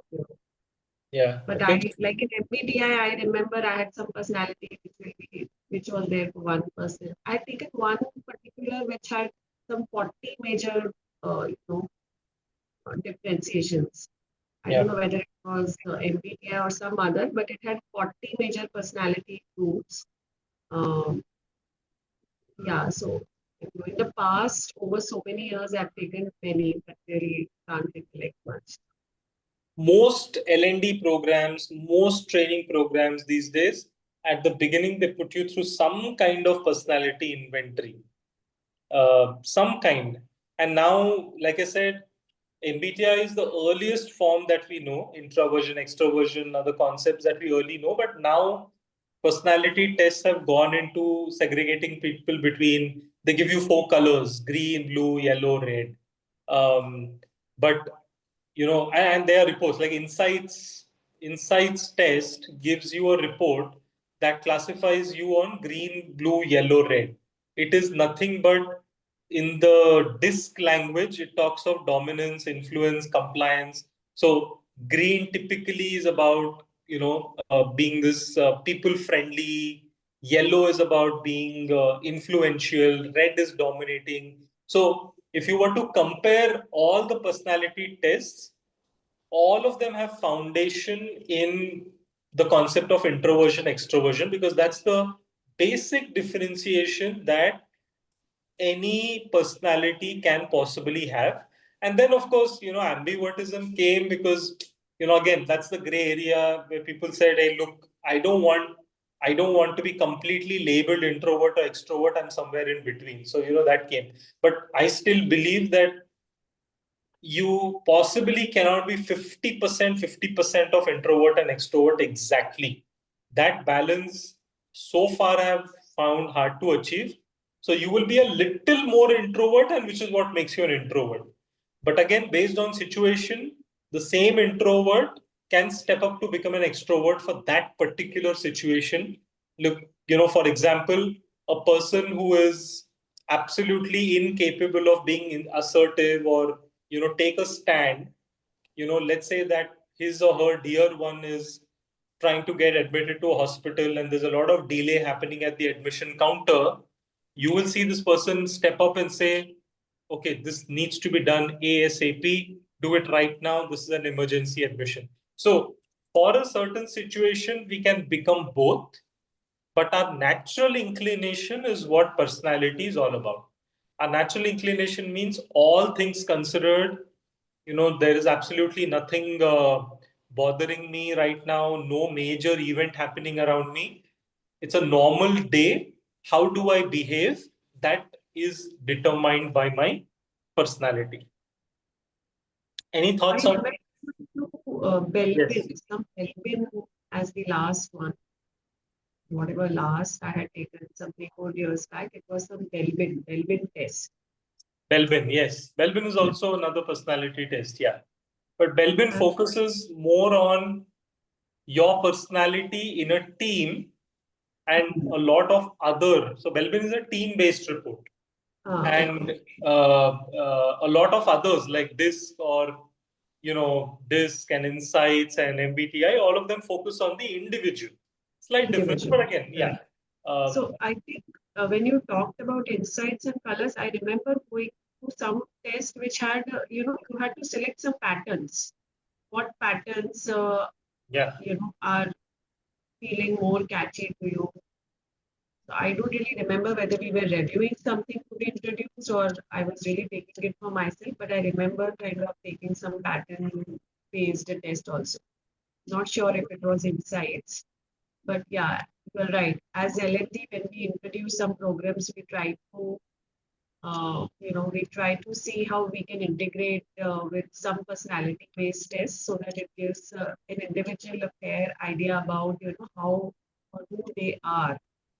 Basis some of these tests, give them some idea about, how these tests might perceive them to be. Got it. Absolutely. So can personality be changed? What do you think? I don't think your core personality can be changed, but probably behaviors can be modified. How you unlearn or relearn or change your belief system that you think is destructive and make it into a healthier belief system. Probably that can be changed, which are aspects of your personality, but your core personality can't be changed. Any other thoughts on personality being changed? Very difficult, but 100% change might not be like, until there is something super extraordinary as an external event happening that is completely shaking you up. Okay, Yeah. We will definitely have some examples where we would have seen some complete personality change also, but some of these are really rare. They are not like, every third person is having a personality change and it's super easy types. It's not that kind of a scenario.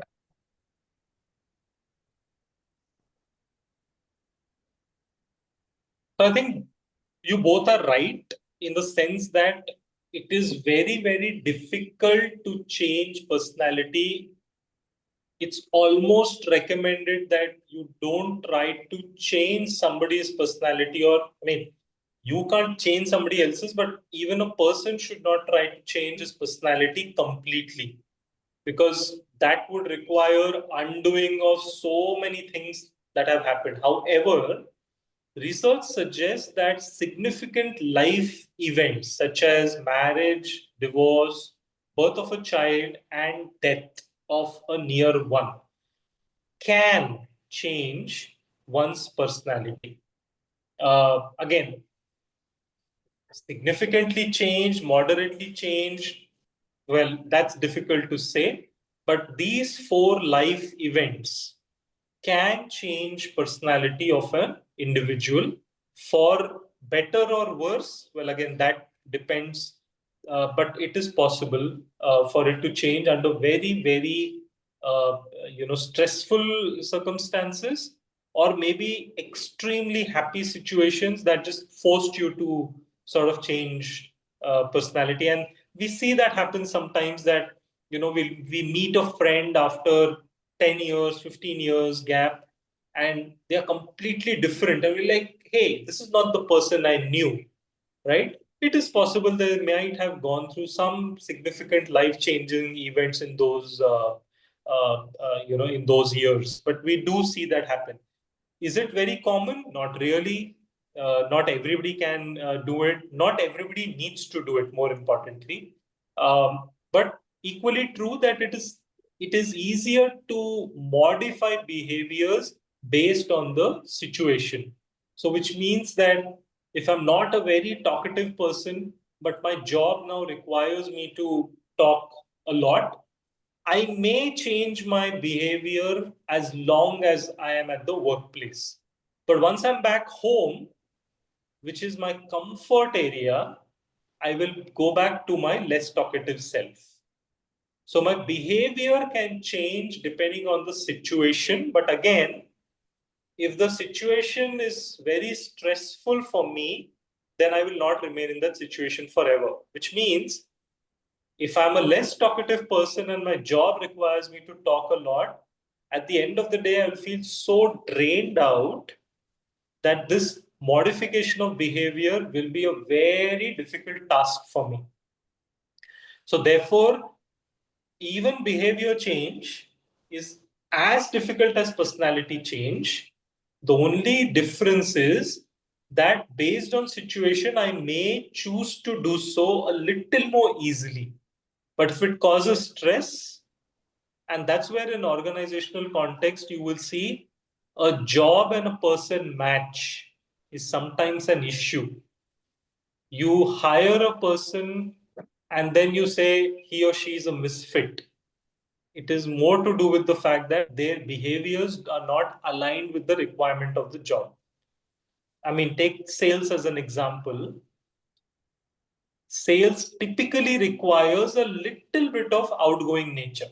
More, I mean, you can't go to a sales pitch and be quiet, right? Those of you who are in sales organizations or who have dealt with, I mean, imagine a salesperson going and just sitting there and not saying a word. How would he sell? It's not possible, right? So sales requires a little bit of outgoing nature. Not to say that introverts have not made great salespeople. Introverts have also made great salespeople. Can you think of an introvert who made it big in the business world? Can you think of anyone?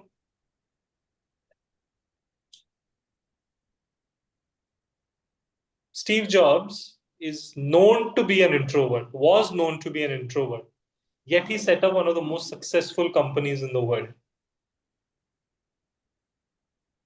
Right? Because when it came to pitching for Apple products, he came out of his comfort zone and said, this is the best product. He did what a salesperson had to do. And every year, I think in October and twice every year, Apple has this huge event where they launch products.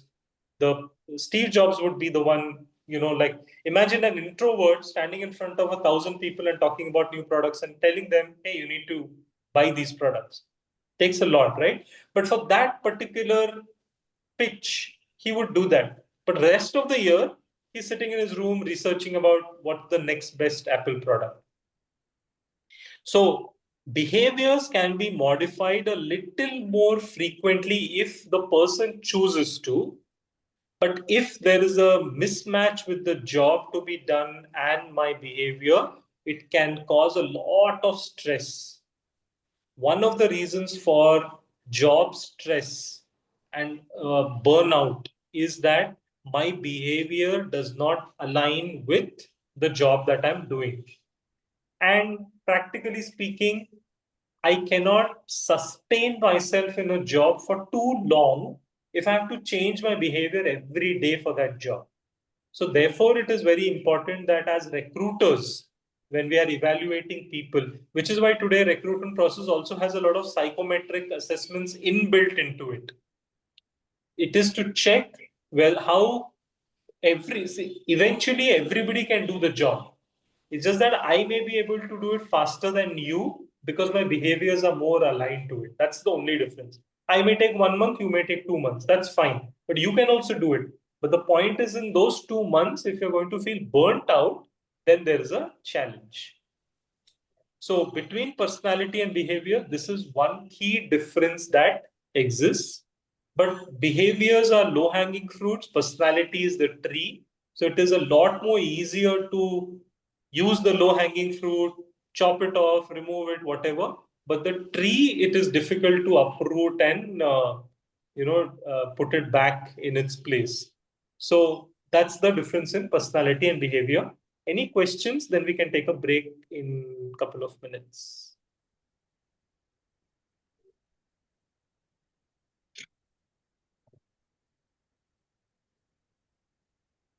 Okay.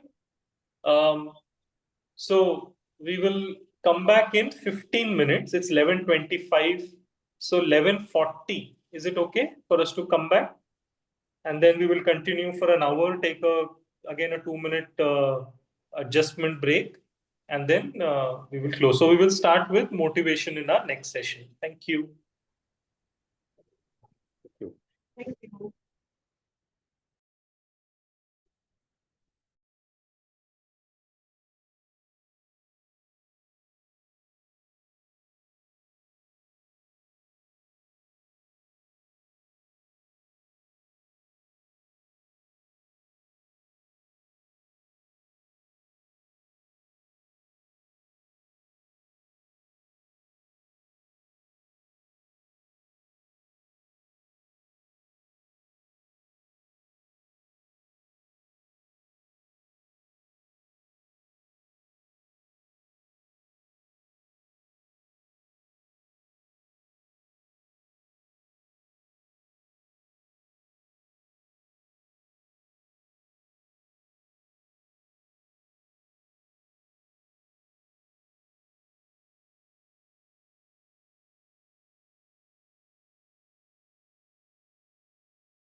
Everyone's back, still needs a minute.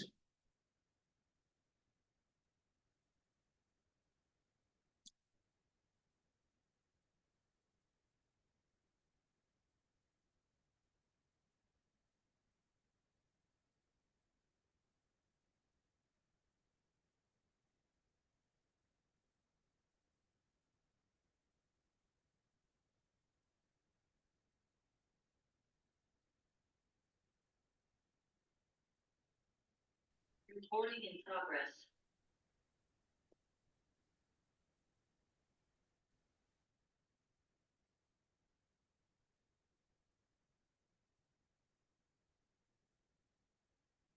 Okay. Welcome back. Hope you had a good coffee break. Those friends in Chennai, the one thing I envy you for is good coffee. Something that at least I can almost never manage to get in Hyderabad. But if I'm in Chennai, then I usually try to pack a few, not a few kgs, but maybe a couple of kgs of what is that? Coffee from what is that? Graduate something graduate. Not that. Is a graduate coffee house? No, not that. It's called something. Leo's. Sorry. Yeah, I try and get coffee from Leo's. So yeah, but can't claim Hyderabad has the best coffee. Okay. Okay, I'm back as well. Sorry, Dipti, what was that? I'm back. I don't know whether I'm late, what was the returning time. I thought it was 15 minutes, I guess. 15 minutes, right? Yeah. No, you're good. Right. You're good. Okay. So it's a good rainy weather for you, right, Neeraj? Sorry, Dipti, voice is not It's very a clear. it's a good weather for you, right? It's been raining. Yeah, it's been raining continuously actually since last night. It's raining even just now. And then So you know, like they say, too much of a good thing is bad. So now it's come to that phase that it needs okay. to stop. I think it's nicer when it rains in the night and the days no rains because then you can do some work. But it's just raining, and then yeah, that's one of the reasons why the network just seems to be very sketchy today, and which is why I'm logged in from even on my phone. So in case this goes off, you know, there's no interruption. So that's why you see there's another Niranjan there on the call. But yeah, that's me. All right. We ended last in a little about personality. We touched upon behavior, emotions, attitudes. But really, in the context of organization and in the context of company, I mean, eventually everything that we discuss has to be connected to organization because our topic is organization behavior. And more importantly, yeah, you can have all personalities, attitudes, all of that is okay. But eventually, how does it translate into organizational success? That is our main criteria as OB students. That, yeah, I know that there are going to be multiple personalities. I know there are going to be thousands of attitudes. There are going to be thousands of behaviors. But as a OB professional, what do I do? And even before I decide what do I do, how does all of this impact the organization? Now, obviously, this impacts the organization in many ways, but one significant way that all these differences impact the organization is by way of motivation. Motivation is basically the translating factor that impacts your work. And what precedes motivation is, of course, everything that we have discussed so far, particularly personality, behavior, perception, attitudes, emotions. With me so far? Okay. Now, I want you to think about, you know, all of you have been students at some point in school, all of you have been good at a particular subject, bad at a particular subject, right? I'll start with myself. I was really bad at maths. It used to terrify me. Even now it does. I don't know why. So I never particularly got enthusiastic about anything to do with maths. But chemistry, I used to like. Biology, I used to love. English, social sciences, used to love them a lot. And when there was a class related to maths, I would literally drag my feet to it. Not that I had too much of a choice, but if I had a choice, I would drag my feet to it. I would prefer something else, doing something else at that time. But if it was a chemistry class or if it was a English class, if it was a biology class, I would probably go and sit there first even before any student came. So I could possibly be the first student to enter the class. Can you think of your own examples from school? And maybe some, we still have a Vivo 434, 234. I wonder who this person is. But anyhow, yeah, those who haven't really spoken. Shachi, we've not heard from you so far. So I used to get scared of maths, but I Same didn't. pinch. Yeah, and I used to love English, especially comprehension. Like if it involved writing, like essay writing or letter writing, I used to love that. So yeah. What do you think was the difference between your attitude towards English and towards maths? Like in your mind, what was the difference? Maths, I had to push myself. I would still do the homework or, whatever it is. But English, I used to look forward to, especially the comprehension part or something. So for that, I never needed any motivation. You know what I mean? Like, I have to do this, I have to finish this or something. For maths, I really needed that motivation and also some clarity on how to do things. Okay. And because you were motivated to go to an English class, Hmm. if you had to describe your attitude or behavior towards that class versus maths, what would that be like? How would you describe your actual actions with respect to English and comprehension? So in English, I would be a very communicative student. Like I would raise my hand or I would be willing to answer. Like how when a teacher is asking something and you want to be picked first. I was that student in my English. And in maths, I would literally hide my face that please don't ask me something because I know I'm not going to be able to answer it. So yeah, I think not a very attentive or not a very communicative student in my maths classes, and overly communicative probably in my English classes. Okay, good. Thank you. Who wants to share their childhood stories next? I also used to hate math, and my dad is the person who loves math, right? So I'm the exact opposite of him. So when initially in my lower grades, there was this situation where I hated math and I was not performing well, and then there's a shift. I started liking math after that. Now, do I like math? I don't know, but I did like it at one point of time. It was because of my teacher, the way she taught me and how she helped with me. And then I scored well, and that was like a point where I can even perform well. It is just based on my understanding and how I go about understanding it and what support I need. And then there was a shift. But when it comes to chemistry in my senior grades, it's because of my teacher. It was my principal who took classes, and the way she took it was amazing. It was never like on a lecture basis, but then she would give a lot of information that's really important, and I'll always be very attentive. I'll be like maintaining eye contact and full focus, even if the class is for 2 hours straight. I don't mind. That's how it was for me. It was because of the teacher for me. Okay, good. Thank you.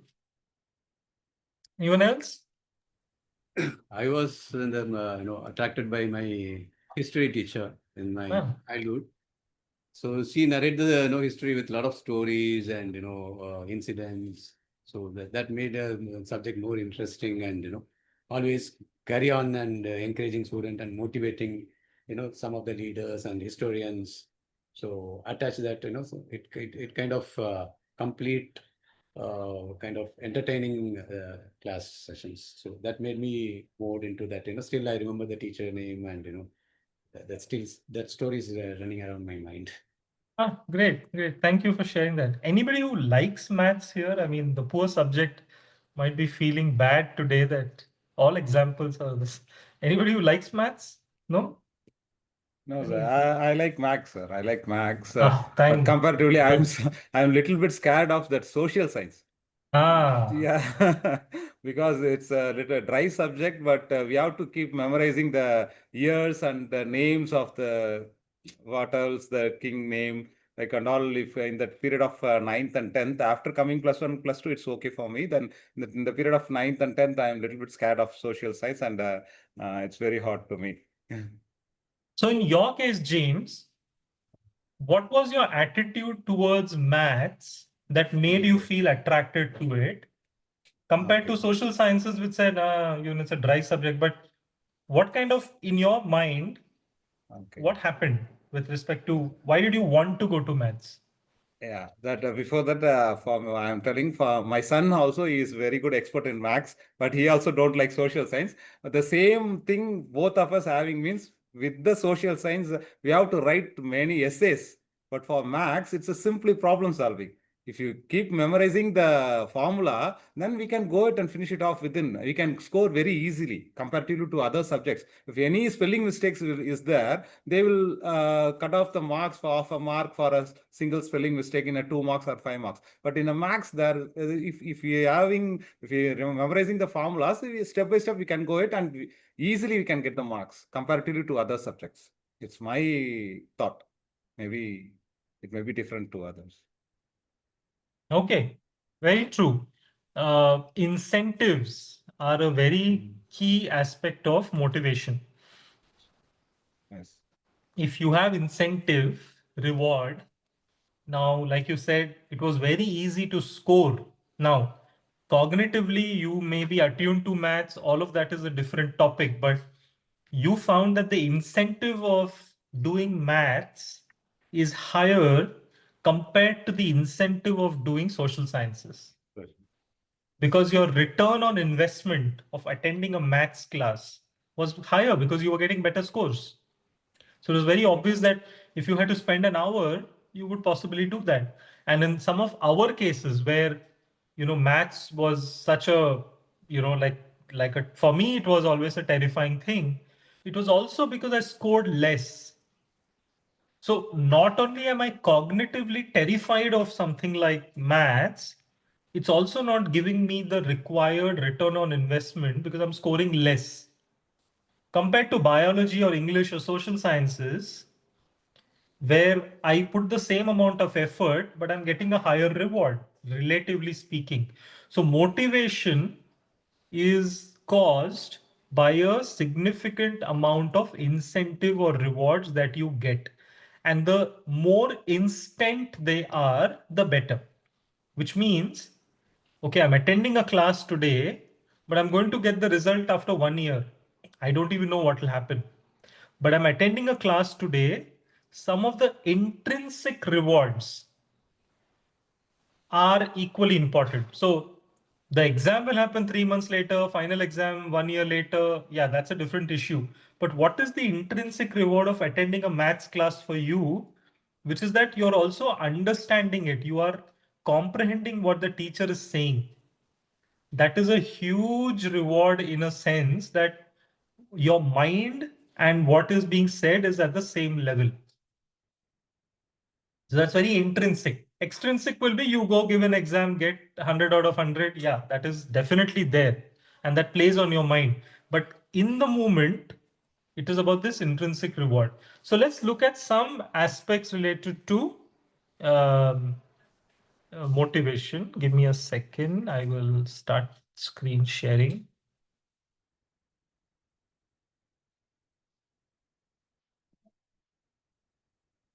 Okay, so if you are able to see the screen, yeah, motivation.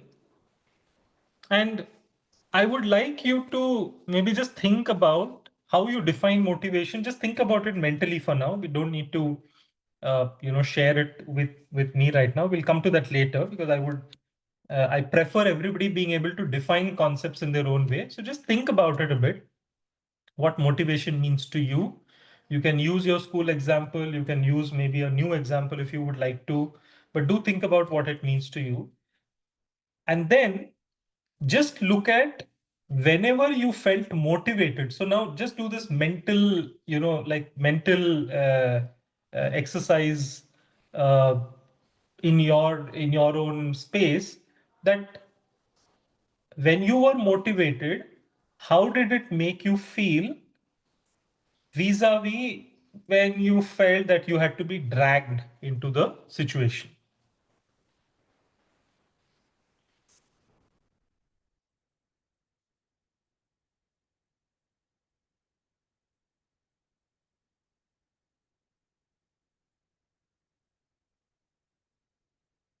Okay. Maybe if you want, you can make a quick note of it or just make a mental map, just a mental note of it if you would like to.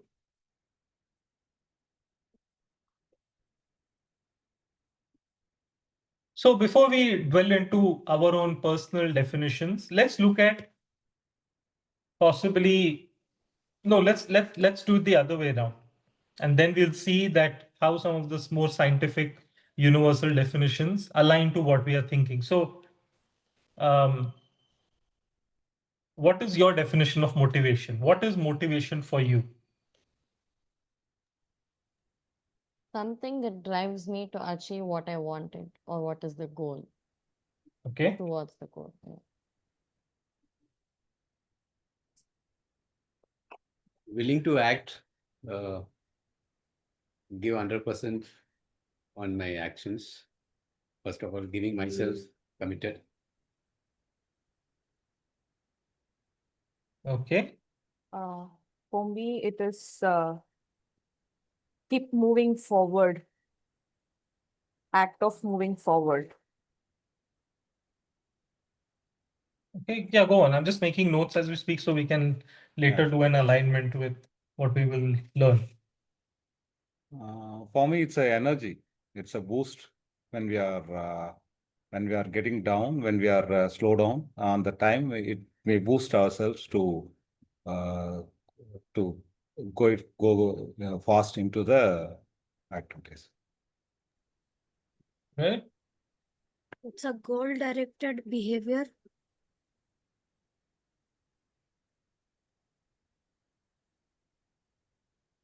For me, I think it's doing what I want to do because I like to do.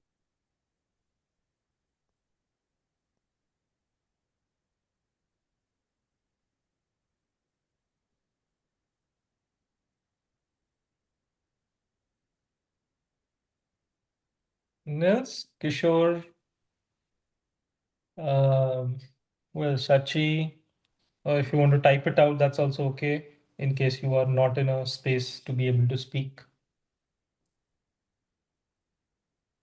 Was I audible? Yeah. Dipti, you were audible. Okay, let's see for a few seconds.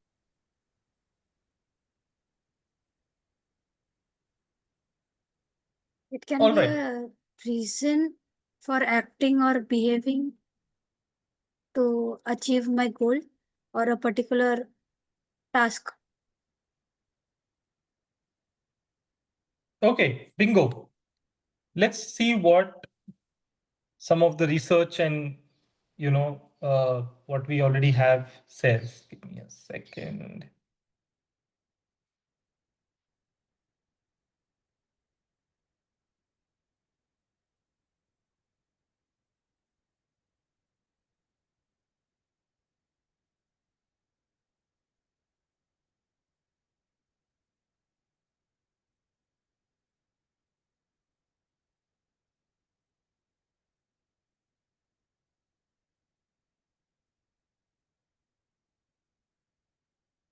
Okay, so in our research, or like what we've been reading so far, if I were to combine everything that you've said and also then look at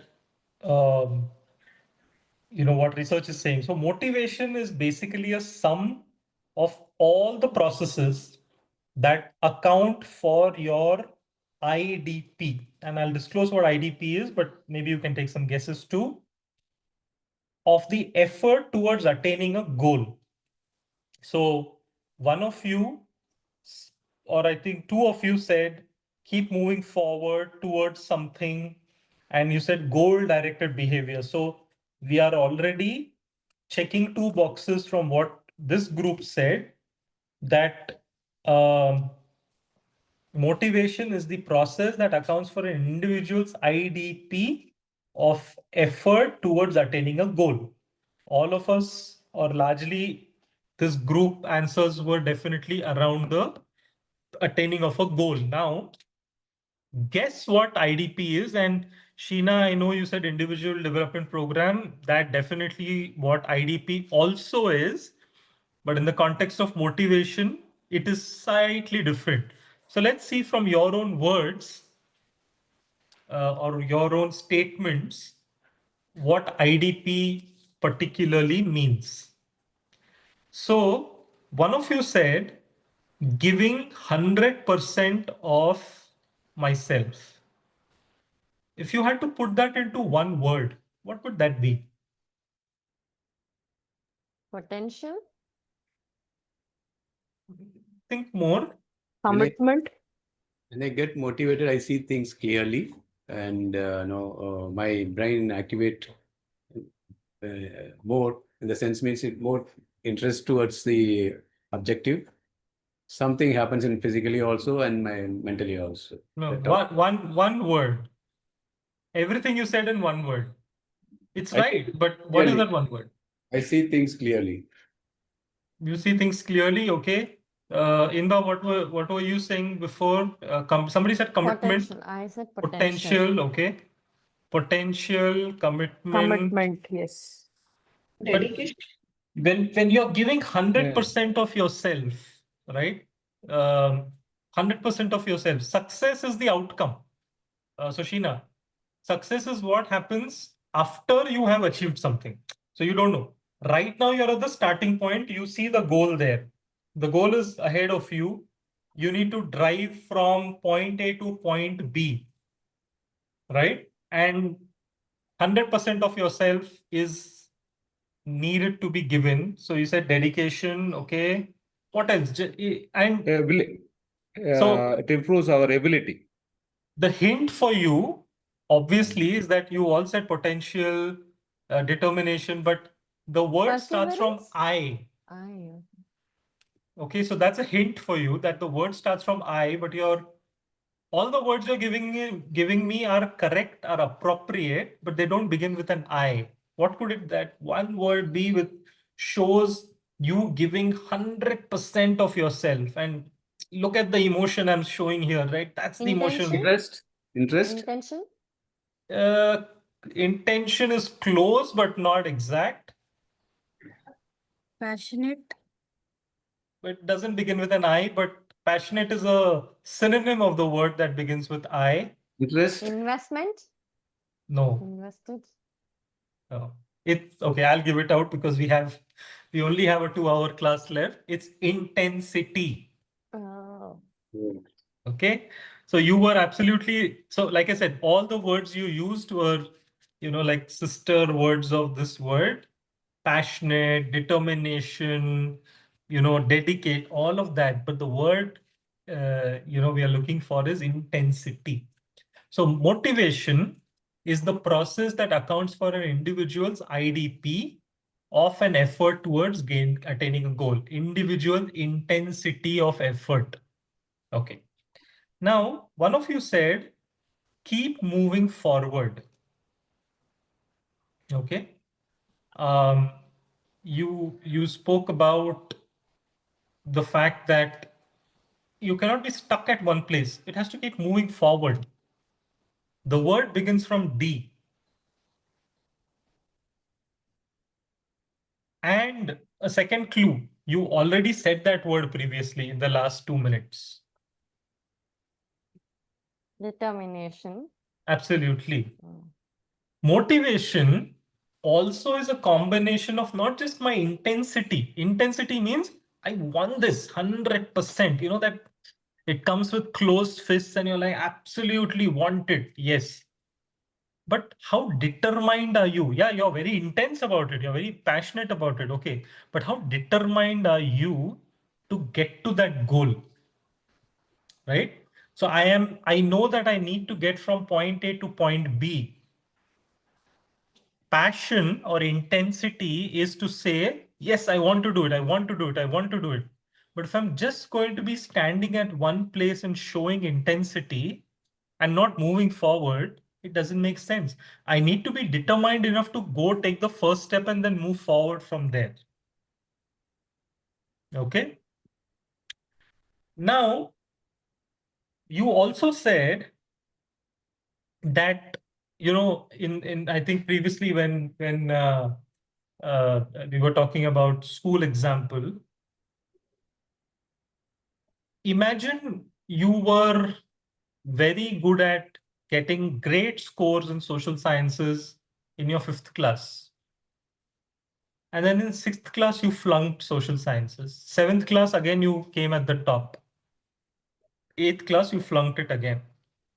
And then it just became like an annual affair. 1 year you'll fail, 1 year you'll pass. Does that mean you are motivated for social sciences? No? Yes?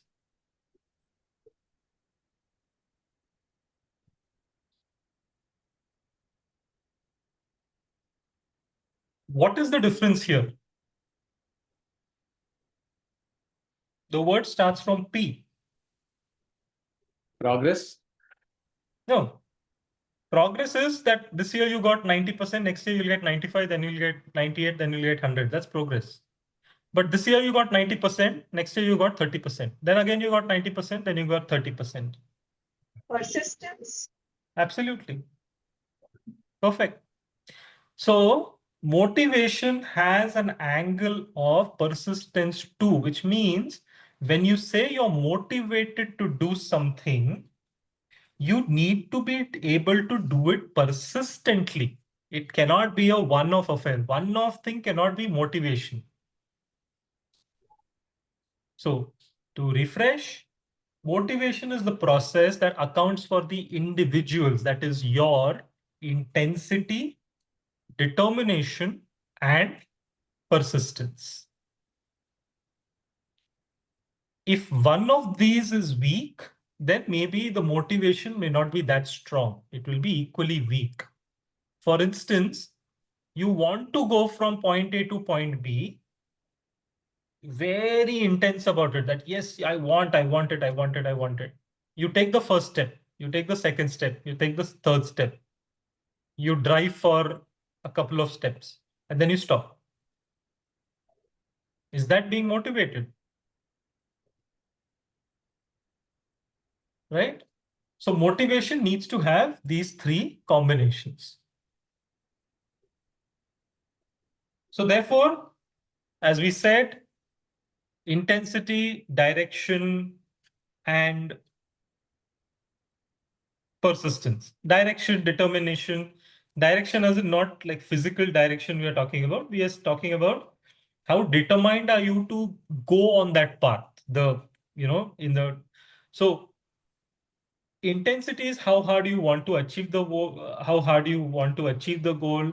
Direction is how determined are you to, get it. And of course, it needs to have something beneficial, which means the incentive that we spoke about, the incentive in liking mathematics is that I get easy scores. The incentive in not liking mathematics is that, there's a negative incentive, which is negative reward. I don't get easy scores. The incentive in liking something is that it gives me something that makes me happier, right? And then persistence, of course, is how long will you try to achieve. Now, when you thought of the definition of motivation, can you now reflect back again and tell me that will you be motivated in the same situation exactly the same way every time, or will it change?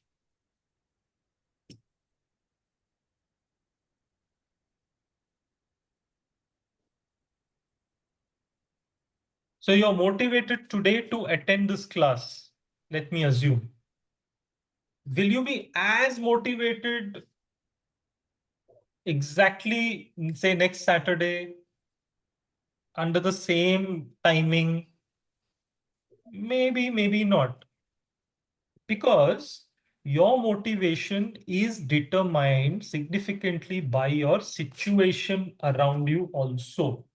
So maybe the class is the same, faculty is the same, people are the same, Zoom is the same, everything is the same, yet you may not be motivated.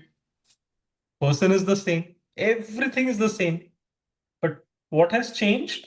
We will explore it when we look at theories. But it means that motivation under a set of considerations today, under the same set of considerations tomorrow, may not result in motivation for you. So therefore, there is no universality of being motivated. So it's not like you're born motivated and you will be motivated for the rest of your life, and somebody is not born motivated, so they will always be demotivated. No, it's not that. Motivation keeps going up and going down just like a wave.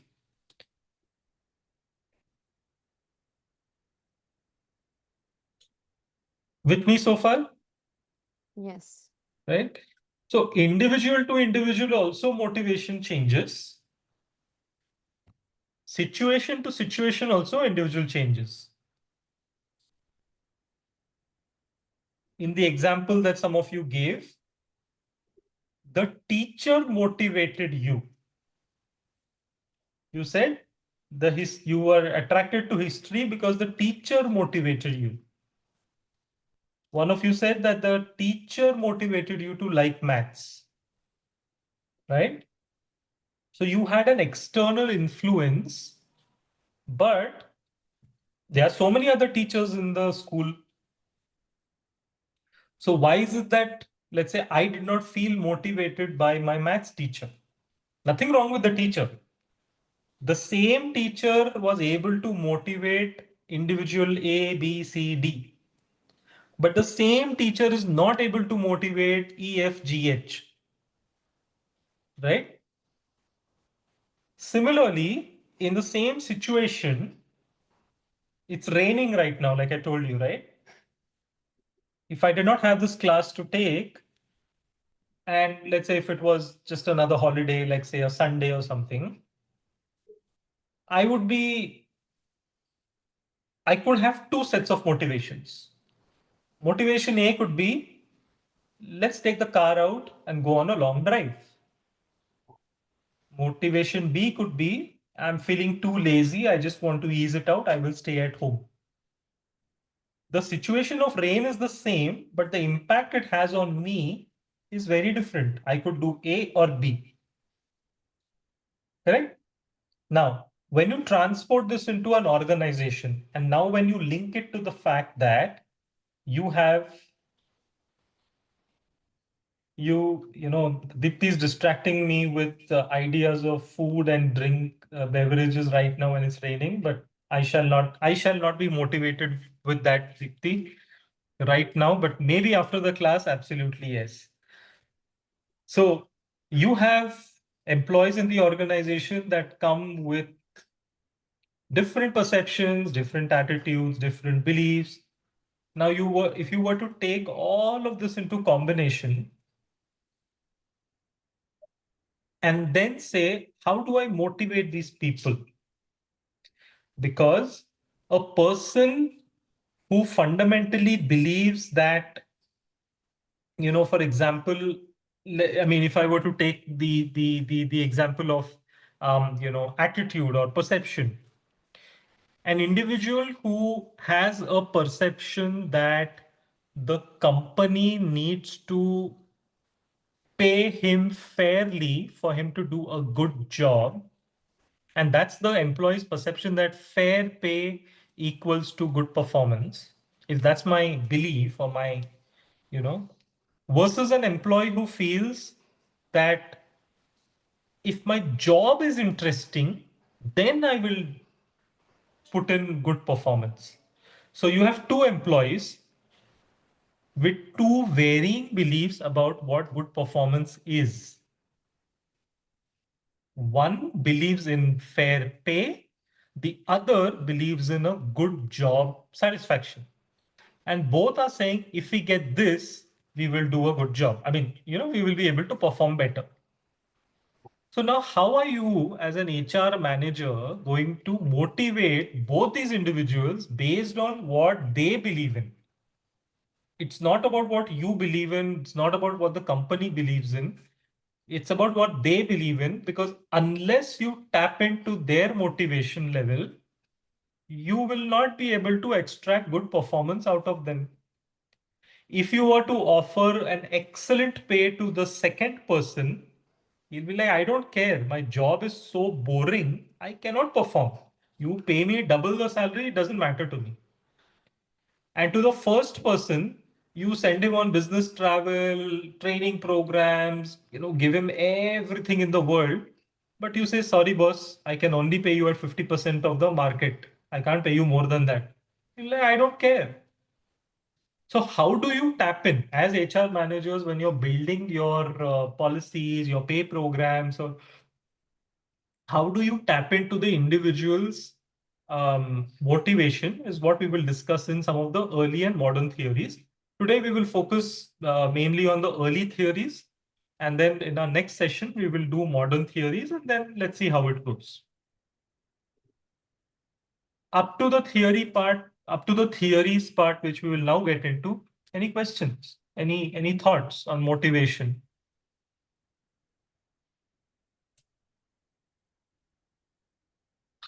No, we are good. Okay.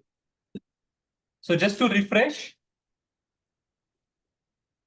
every individual into the who's coming into the company is going to come with their own perceptions, attitudes, beliefs, and emotions.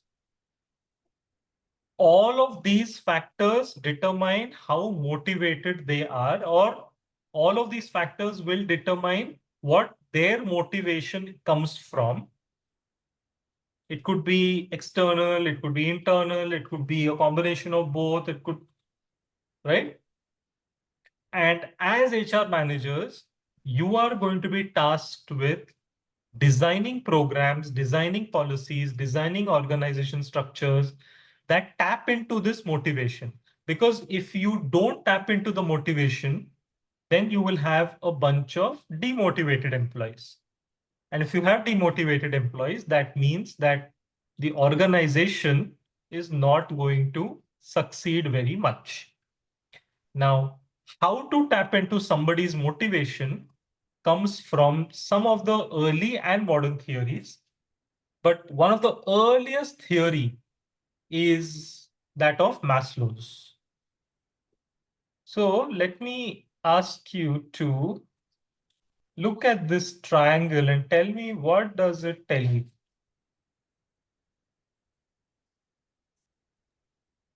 Basic needs, clothing, food, shelter, Okay. and then safety.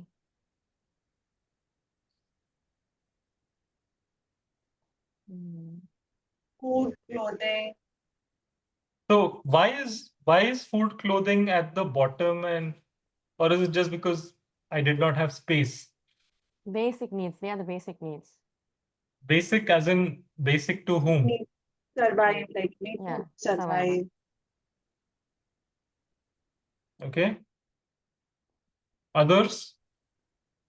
Well, why do you think food is at the bottom? Actually, shouldn't it be at the very top? What is Because this third picture? This is the sorry? this is the basic need to get the second level, to get a house and a bike. Okay. So are you saying that if you have your food needs met, then Then you go for the next. then you don't need food? No, I'm saying that No, this no, is no. basic need. Then the comfort increases. You Okay. go Any for other thoughts?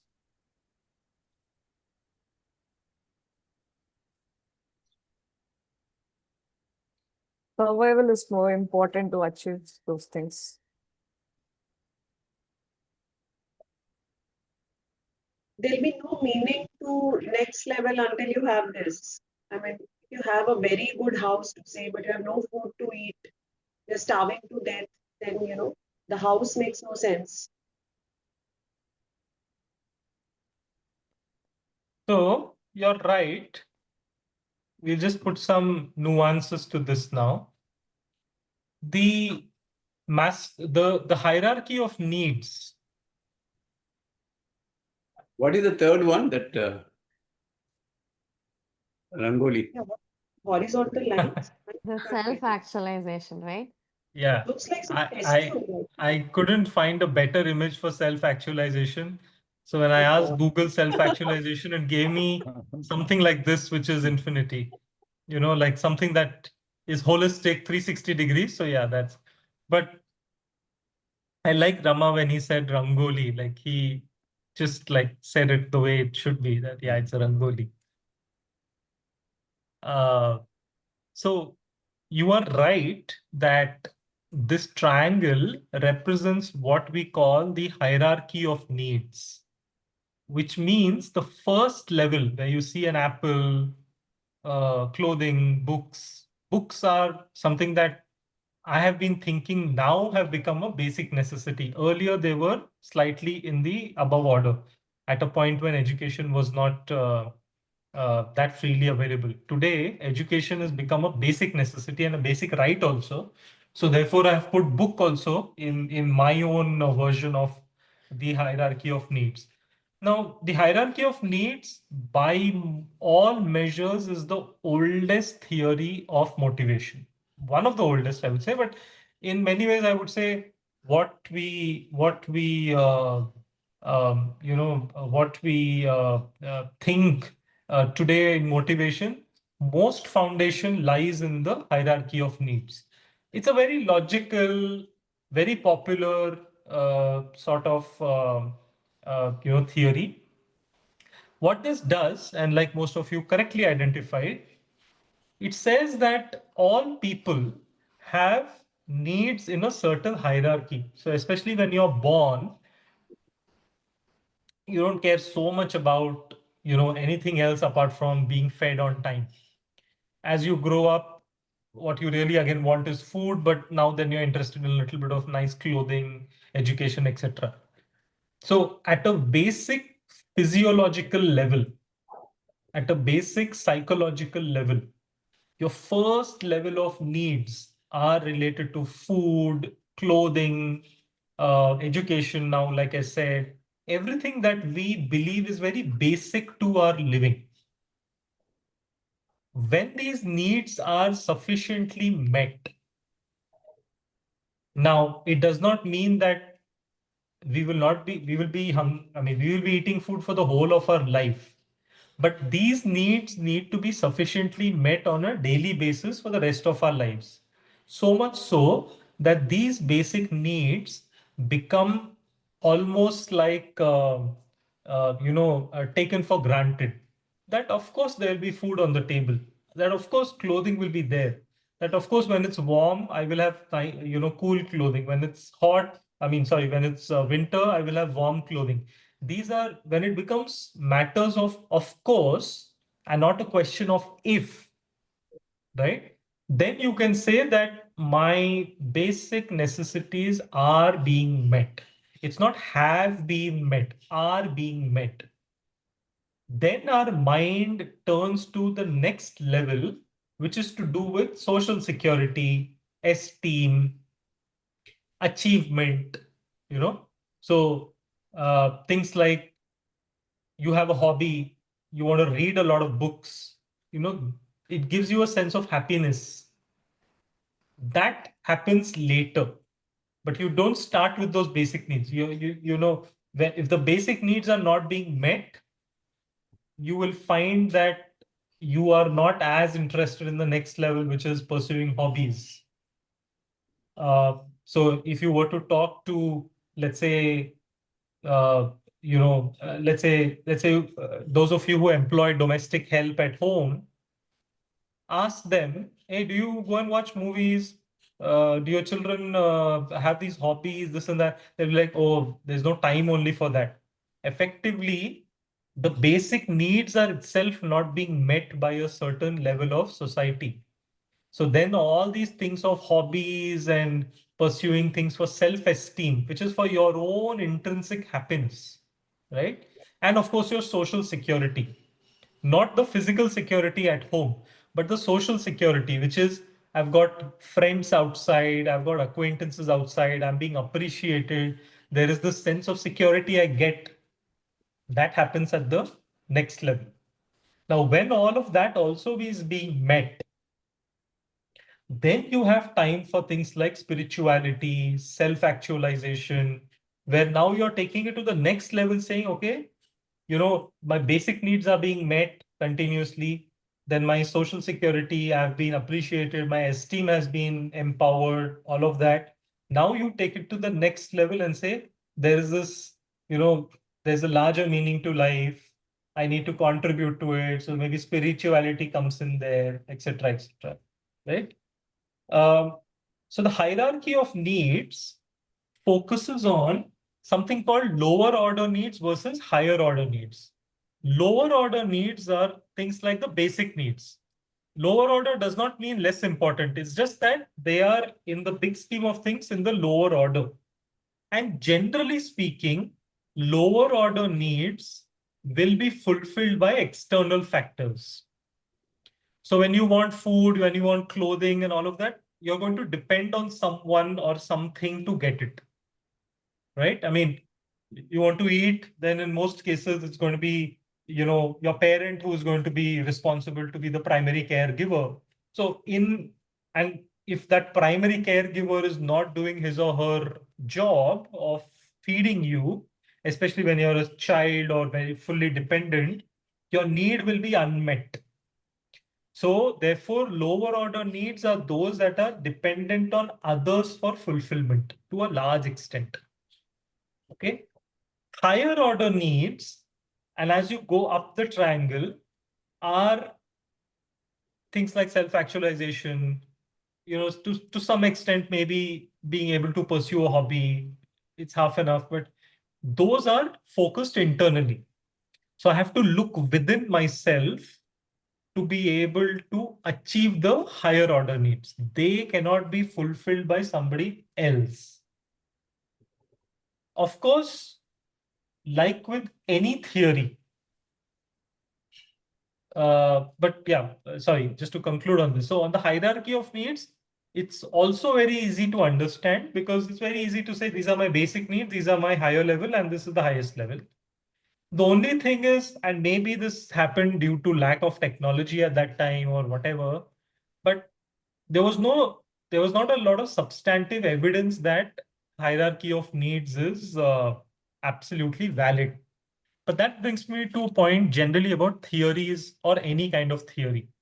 I personally feel all theories are quite valid because at the point that they were written or understood, they were in that context, they were valid. The problem with theories is that if after 50 years, 100 years, we take it as it is and we don't challenge it, then it starts to become obsolete. So hierarchy of needs for me is one of the, I would say primary theories that we all need to understand because there is a lot of validity in it. Just that due to lack of documentation or maybe large scale research, it lacks any substantive evidence today. But at a point when it operated, I think it was very, very popular. So what we need to do as HR professionals is take the theories, understand them very well because they are quite valid. They are very, very real. They are very useful, but contextualize it based on the needs of today. Okay. Questions on hierarchy of needs?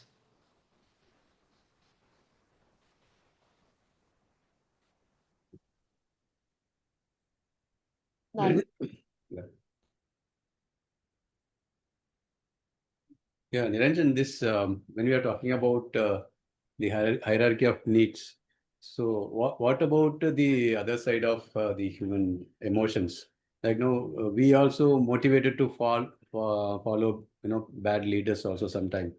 Like, If you take a historical incident like Hitler or Saddam Hussein or anyone like Mussolini, there is a huge motivation among the people to follow him. It is whether it is a fear or anxiety, but there are people followed. So how do we taking into that angle, because it's also connected with the organization?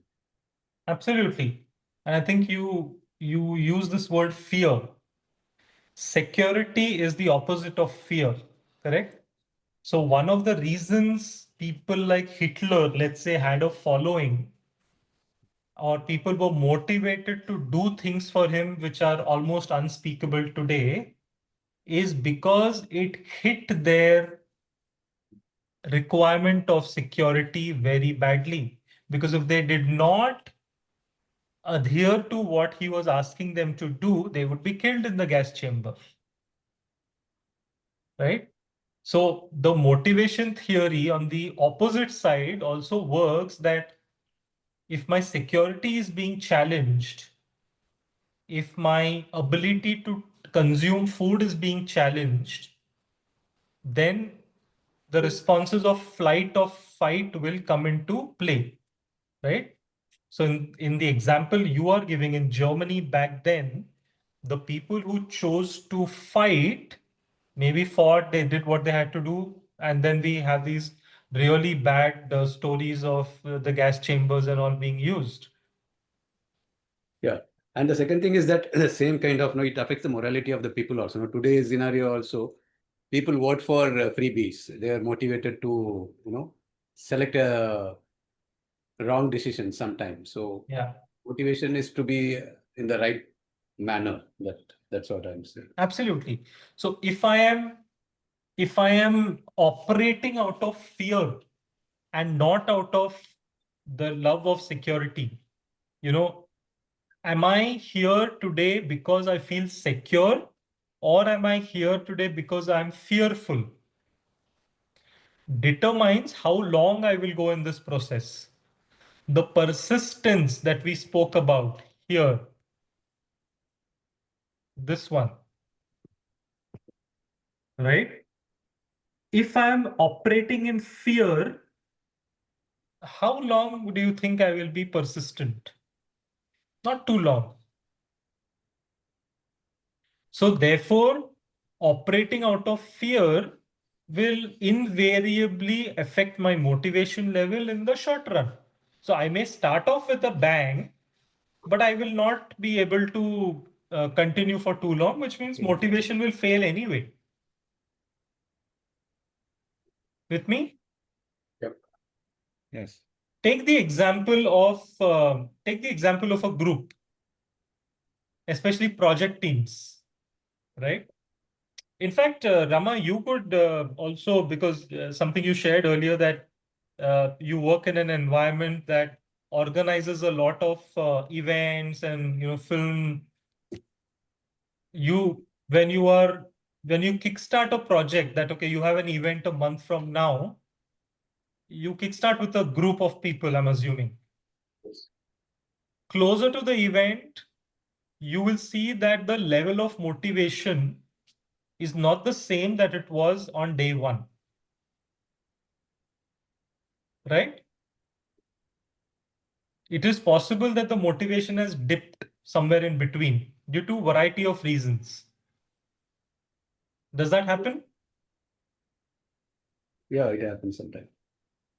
What do you think from your side could be some of the causing factors for that? Because the people, when they signed up to the project, they all were equally excited.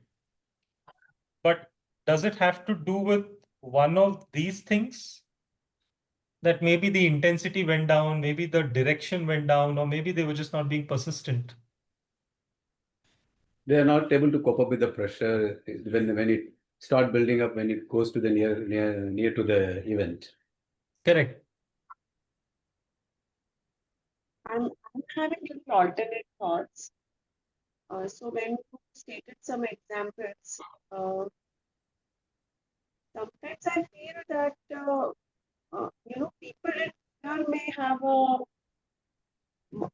they may stay longer because fear as an emotion will grip you, and they will, it will kind of make you lose your sensibility to really feel. So they may really be in a trap for a very, very long time as compared to somebody who is given a secured environment to think and thrive. They may want to grow, change, try out new things, but rather, fear as a strategy will, at breaking the mold and coming out of fear as an individual, it's very, very difficult. It's not easy.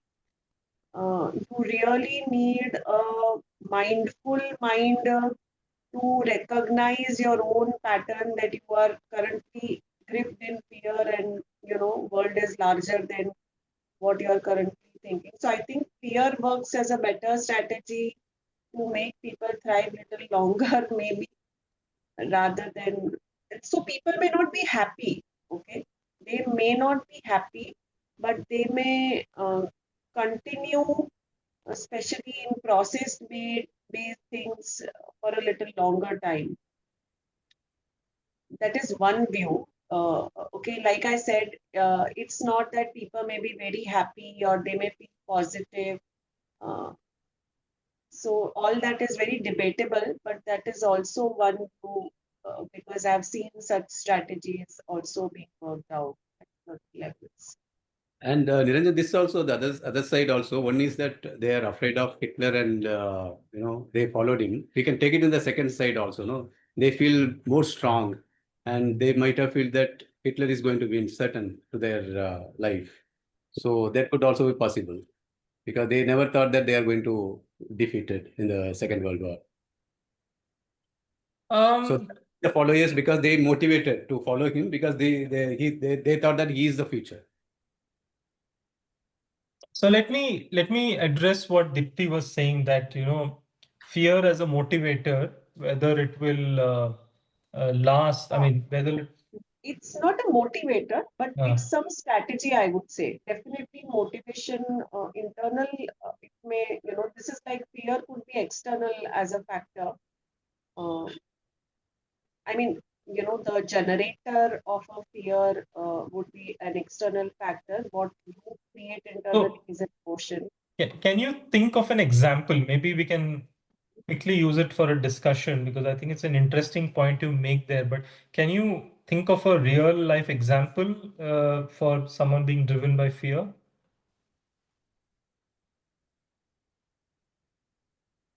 So, fear of losing job when the market is down, right? So suddenly, now that companies are hiring, they are doing this sieving where they are finding that people have not been performing for a very long time. They are just removing them. So that fear is making some of the people who were in a limbo, they were taking things for granted, they have also started performing. Or maybe they have started taking things seriously, or now they feel that there could be an implication, our jobs also could be sad, we could also be the one. So it becomes extremely important to continuously, Understood. Got your point, Dipti. Yeah. What I will invite you to reflect on is it the fear of losing job that is working here, or is it the preference of job security that is working here? So that's something to reflect on, right? It's basically two sides. It's two sides of the same coin, but am I doing something because I fear something will happen, or am I doing something because I prefer job security? Yeah. Right? So if you prefer job security, then you would probably be performing in the normal, go as well. Like in your everyday life, it's not that I'm suddenly seeing a change in your particular behavior after the sacking has started. But now, so that's also a view, Niranjan. You got what I'm trying to say, right? Yes. So if it is job security means on an everyday basis, you are doing your 7 hour, 8 hour job, at least with the 60-70% motivation or 80%, whatever, But if it was just 30% or, you were trying to take things granted and now suddenly we see that, you are trying to bring yourself to work and giving 60-70%, then it would be fear of losing job. Yes. And I'm not discounting that sometimes fear plays a important role in getting things done. Absolutely. However, question is, operating out of fear, is it sustainable? Or is it more sustainable to operate based on one of the motivating factors? Right? There are It's again, emergency, there are, yes, like, take the example of COVID. Initially, when we all started wearing masks, washing hands, and keeping 6 feet distance, we were not operating due to motivation that we all need to contribute to a health emergency. We were all operating out of fear. Remember COVID time? We were all operating out of fear that if I don't keep 6 feet distance, wear a mask or wash my hands, I will get COVID. Were we fearful for the whole year because it started in May? It started in March of 2020. And the second phase came in May 2021, which was quite deadly. Did we operate out of fear for the whole 1 year? Possibly no. At some point, it became a concern for other people's well-being also to say, yeah, let's do. We were more relaxed later, after a month or so. So operating by fear can be a response to an emergency situation, but it will always, or not always, if it is temporary in nature, it will be sustainable. Let me give you another example of how fear, if it is not temporary, it is not sustainable, right? Let's say you're driving on a road with enough traffic signals and you don't see a single policeman on the entire stretch for 2 hours, 3 hours, whatever. And you keep breaking the signal every time the signal comes. You just keep going on and on and on and on. Okay, that is one.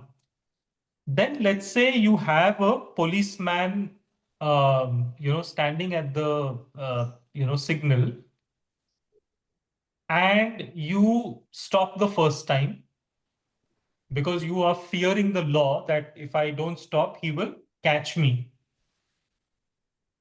Second time you do it, third time you do it. And then you start noticing that, you are fearful of the law, but you see other people are, there are people who are following, there are people who are not following.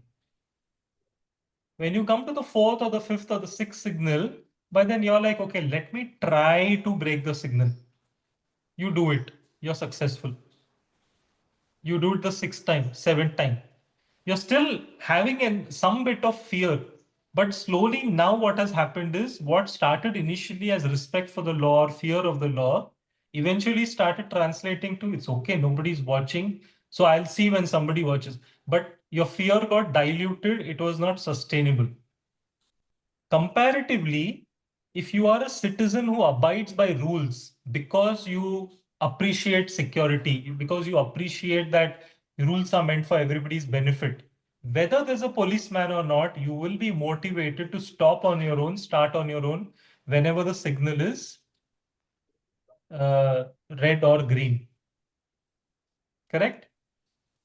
Then you don't need Yeah, anybody to tell you. Yeah, so integrity as a value, that's why, it's very rare.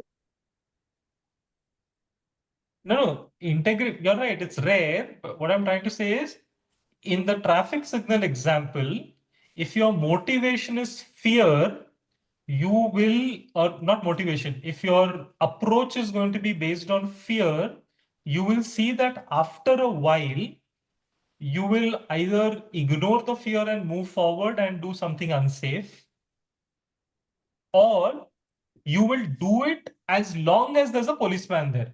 The moment the policeman goes away, you will break the signal. But if you're motivated internally to say, I need to respect the rules, then whether there's a policeman or not, you will follow the rule.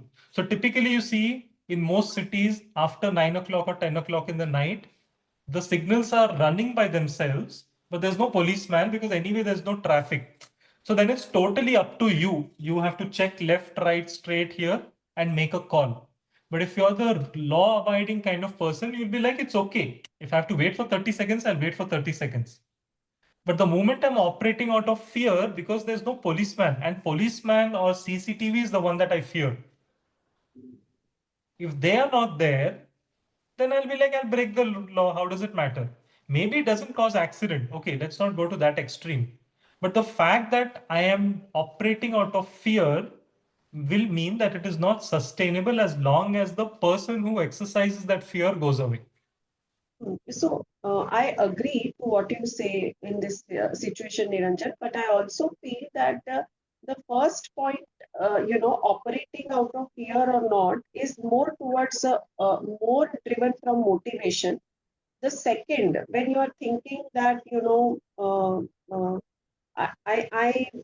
I'm wanting to be a law-abiding citizen, that's coming more from a value. Okay, it's coming more from your core rather than external anywhere, I mean, the motivation part, Correct. it's a core value. Okay, so It's it's internal to you. intrinsic. Yeah, so it's your personality trait. It will not depend whether it is India or anywhere else. You might behave the same if that is what you believe in. Right. So, yeah, so I don't know, some of these theories intertwine also. But you got that fear example, what I was also stating from an organization perspective, right? So eventually that will not sustain because I agree that, what will happen, people will continue, even with fear. They may not leave the job, they may continue to work like horses, but the constant operating out of fear will eventually start resulting in mental breakdown of people. Absolutely. Yeah, absolutely. So they may start having fatigue, they may get into depression, and hence you will see absenteeism or, people leaving job because now they are mentally unwell or, it started showing it on the bodies. But yeah, I don't know. So multiple thoughts I just shared. Good. Yeah.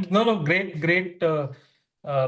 Using fear as motivation, why I also focused a little bit on it more after you said it is because in most cases, especially as HR, people come to us for disciplinary matters. And one of the things that employees fear a lot is discipline. As HR professionals, you need to take a call every time that issuing warning letters, suspension, termination, all of these are extreme, cases where obviously negative consequences for the employee, which means they fear it. But the fear of these things should not necessarily drive your, actions as HR professionals, because the more you do it, if you use it excessively, and then it becomes a very negative culture in the organization where people are like going to be constantly worried about, oh, if I do this, I'll be put on a PIP. If I do this, I'll be put on a warning letter. So it shouldn't be that. It should be used as a deterrent, not necessarily actually being used, right? But anyhow, let's move forward, and we can discuss some of this later as we go by. There's another theory called theory X and theory Y. Not a very popular theory, but again, like I said, relevant, valid. Now, what theory X and theory Y does is simplify the concept of motivation by saying there is one set of managers who believe that employees fundamentally dislike work. the manager's belief is fundamental to this theory. Employees dislike work, they are lazy. Theory X says that employees are lazy. They don't want to work. You have to force them to work. And then theory Y says, no, employees like work. They are very creative and they're very self-directed. So theory X and theory Y in a way operate at two extremes. There's no in between here. It does not look at needs. It does not look at anything to do with needs. It purely looks at outcomes. Outcomes such as I don't like this work. I am lazy. I'm being forced to work. But theory X and theory Y, of course, has its own limitations in the sense that because it operates at two extremes, it tends to say, like, if you're not in theory, if you're not the disliking types, it means you like your work. Or it says that if you like your work, it means you cannot dislike your work. It does not take into account context. The context of the fact that it is possible that today I may like my work, but tomorrow, because of forced circumstances, I may not like my work. So it does not take circumstances or situation or context into account, which is what possibly limits its applicability. But again, at the end of the day, just like you have introverts and extroverts in the world, and by all statistics, half of us are introverts, half of us are extroverts. Similarly, if you were to apply that principle similarly here, it could mean that generally speaking, don't have to look at it specifically, but generally speaking, there will be a group of employees who are not interested in working. They need to be motivated to work.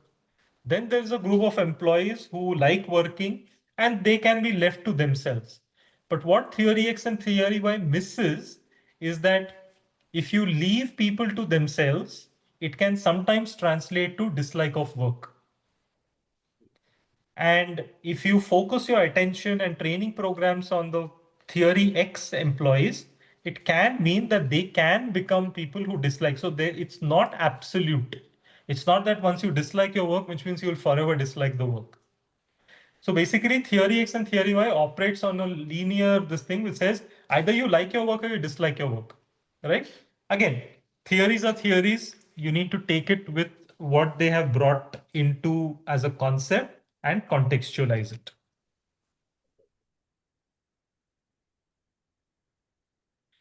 Then we discuss two more theories, and these four theories we have discussed so far, which is hierarchy of needs, X and Y, two-factor, and needs theory. The hierarchy of needs is to do with the hierarchy, which is from basic going to the higher level. The needs theory is also based on needs, but it puts the three needs at the same level. Now, all these four theories are what we call early theories, which means they've been around for 100, 150, 200 years also. And then next class, we will obviously be discussing the modern theories, which apply in today's context, which possibly have more documentation and research and statistics around it. Now, the two-factor theory comes from, and the two-factor theory is a little complex, I would say. It's not as straightforward as the hierarchy of needs. It is not as simple as the theory X and Y. Two-factor theory says that the focus should be on motivation and hygiene. Two-factor theory says that there are a lot of hygiene factors. Hygiene factors means, if I were to draw a little from the hierarchy of needs, basic needs. That I need to have food, clothing, I need to have money, basic. These are hygiene factors. Only when the hygiene factors are met, then comes the motivation factors, which lead to satisfaction. Okay. So what the two-factor theory says is, just because the hygiene factors are in place, it does not mean the person is satisfied. But it means that the person is dissatisfied. So there's a lot of wordplay in two-factor, so you need to pay attention. Two-factor theory says, if you take care of my food, if you take care of my basic needs, it means I will be not dissatisfied. Hygiene is equal to not being dissatisfied. Hygiene is not equal to being satisfied. Making sense? Or because when I first read this, it took me a while to digest this, because generally just give me 2 minutes, Dipti. Generally speaking, we operate on the continuum of satisfaction or dissatisfaction. Generally, we say that, okay, what we say is, or what we believe is, if I'm satisfied, it means I'm not dissatisfied. And if I'm dissatisfied, it is equal to not being satisfied. Two-factor theory says, no, this is not the case. Two-factor theory says, if you meet your basic requirements in life, it only means you are not dissatisfied. But satisfaction comes from you being motivated. And if you are not motivated enough, it means you are not satisfied. But no satisfaction is not equal to dissatisfaction. I told you, a lot of wordplay here. And then it finally says, if my dissatisfaction factors are removed, for example, what are some of the dissatisfaction factors? Low pay, inequitable pay, low, poor parity, not having access to good food and water in the cafeteria. These are all hygiene factors according to two-factor theory.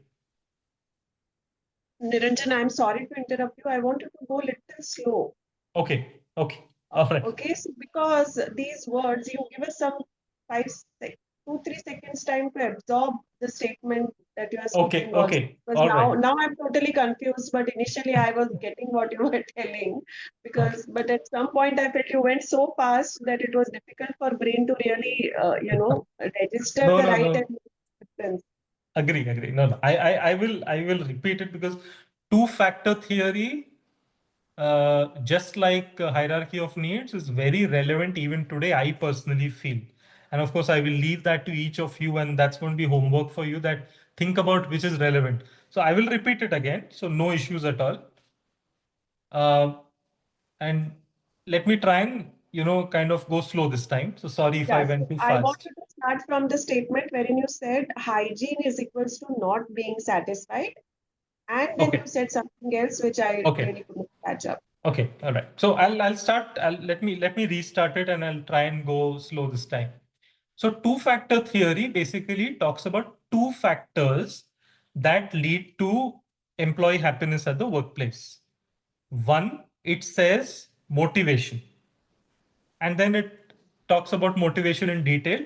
For example, it says, giving people autonomy, involving them, listening to them. All of that is motivation factors for an employee. It motivates an employee to do a good job. But then it says things like basic needs, food, clothing, in the organizational context, pay, basic access to resources in the organization. All of this two-factor theory says is hygiene. So that's the first step of two-factor theory. It differentiates between what is motivation, and it differentiates.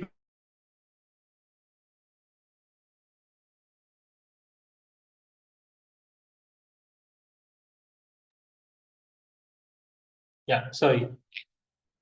I'm still with you, right? Okay. The two-factor theory differentiates between motivation and hygiene by saying that hygiene is basic necessities, and therefore don't confuse it with motivation. So don't think that by paying employees fairly, you will cause happiness. No. Two-factor theory says no. That is hygiene. You have taken care of hygiene. You have not taken care of employee motivation. Okay. Now, what is therefore the equation? It says if you meet all the hygiene factors, it does not mean the person is satisfied. It only means that the person is not dissatisfied. Now, in common terms, we could say, of course, not dissatisfied, two negatives make a positive. No, in theory, it doesn't work like that. In theory, it says, if all my hygiene parameters are met, if all my basic needs are taken care by this organization, I am not dissatisfied. But I'm still a long way to go from being satisfied. How will I be satisfied?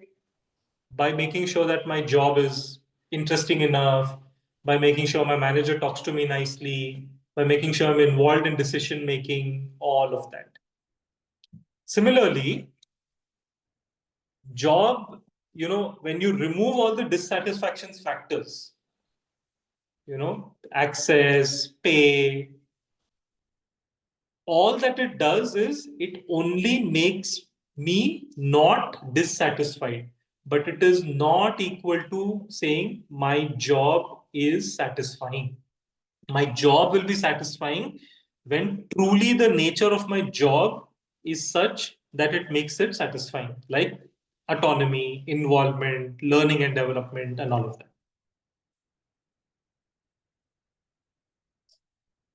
Is it okay?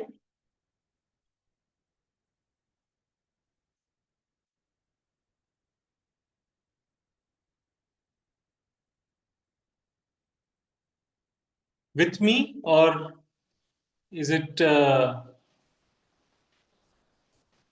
we'll take time to reflect. I mean, it's not. It's I understood. It's good. Understood well now. Okay. Yes, I guess this time it was better. All right. Then comes the last theory, at least in terms of opening up the theories, which is called the needs theory. Now, what the needs theory does is that it says, now in the first one, we spoke about hierarchy of needs. We said basic needs, then the mid-level needs, then the high-level needs. Okay. But we also said that generally speaking, everybody has to fulfill the basic needs before they can even think of fulfilling the next level needs. Now, in the case of the needs theory, oh, sorry, screen share went away. Give me a second.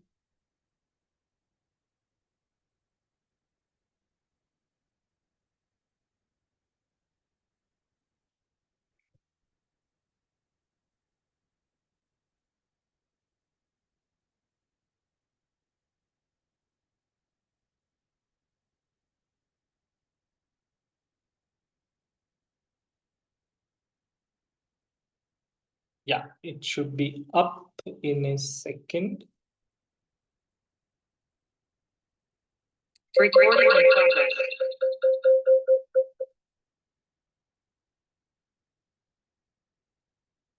Or else, shall I share it, sir?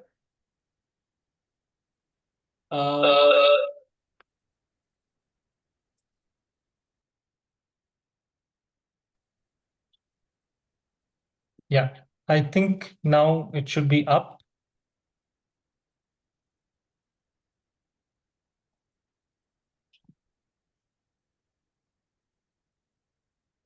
Okay, you can see it now, right? Yeah. Yes. Okay. So the needs theory looks at needs again, human needs, but says there's no hierarchy. At all points of time,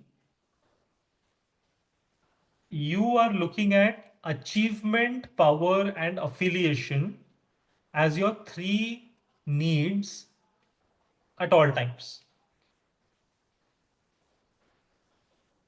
Okay. Hierarchy of needs, what it did is it put needs in a certain sort of a ladder. And of course, it did not say that only once you meet one need, then you lock it up, then you move to the next one. No, it continuously operates, but the needs theory puts everything at the same level and says, these three things are required. These three are my basic needs as human beings. Now, achievement is obviously to do with the fact, like, whether you take the maths example or any other example, or you take your performance example, unless you feel that by doing this task, by doing this, or by trying to accomplish this goal, you are going to achieve something, you will not do it. So this theory believes that unless there is something to achieve, the goal will not be pursued. For that matter, you might wonder, then where does all the charitable work? We do a lot of CSR, employee volunteering and all of that, right? Today in organizations, we do a lot of that type of work. Where does that come from? Where is the achievement in that? There is an achievement. The achievement even there is that you have a sense of giving back to society. It makes you feel good. So there is sense of achievement even in voluntary work. Second is power. We all as human beings want a sense of power in every transaction, in every action, in every conversation.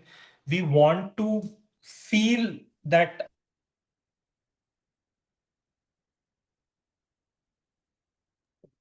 there is this element of power where I have been able to make a decision. We want to. Now, because of social conditioning or, whatever, we may or may not always be powerful in that conversation or in that action. But the fact is that our need is to feel that way. Okay. Now, the third one is affiliation. What is affiliation? That by nature, we want to be with people. That's our nature. We don't want to do things alone.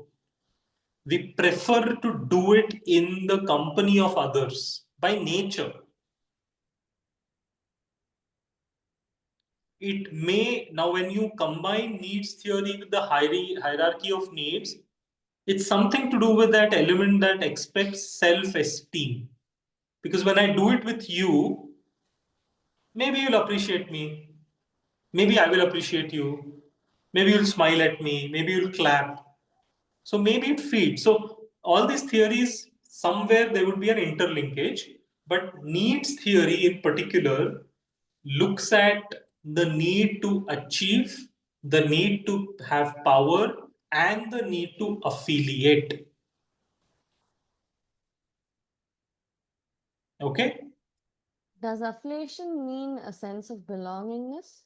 Sense of belongingness also, that when you like stand and you're trying to get off on a project, you want to feel that, okay, you're doing it for, you're doing it for maybe the organization or whatever, but when you're doing it with people, the people are, even if they're not appreciating you, to a large extent, they're acknowledging the fact that you are the one who's doing it. And somewhere we all long for that kind of appreciation, acknowledgement, sense of belonging, sense of being in a group. Because inherently, this goes back to when we were, primitive people. Hunting used to happen in groups. Nobody went alone to hunt. Inherently, you had to go as a group. Maybe the need at that time was safety, because if you went alone and the predating animal attacked you, you would be alone, then you will not be safe. Maybe that. But it was also the fact that, this is guesswork on my part, that it could also be the fact that it was a great way to bond with each other, sense of belonging with each other as huntsmen. Today, it is possibly not safety. Maybe because we are not hunting anymore that much, or we are not hunting for food every day. but there is still that sense of, okay, I want to do this with you. You bring in some strengths, I bring some strengths, all of that is intellectualizing it. But inherently, I want to do things with someone, not alone. Yeah? Any questions?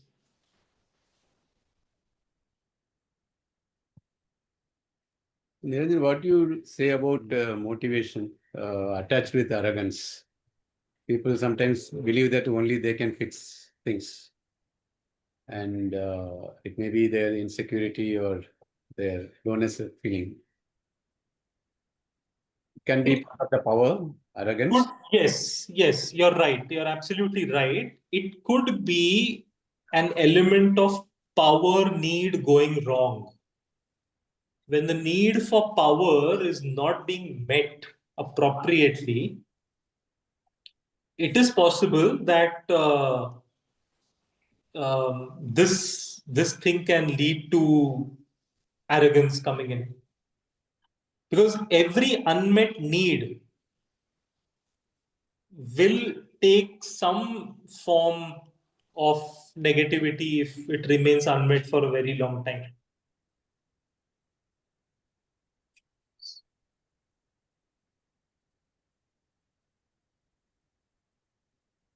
But the foundation will still be in one of the positive sides of needs. It's only when the balance goes off, that's when this comes.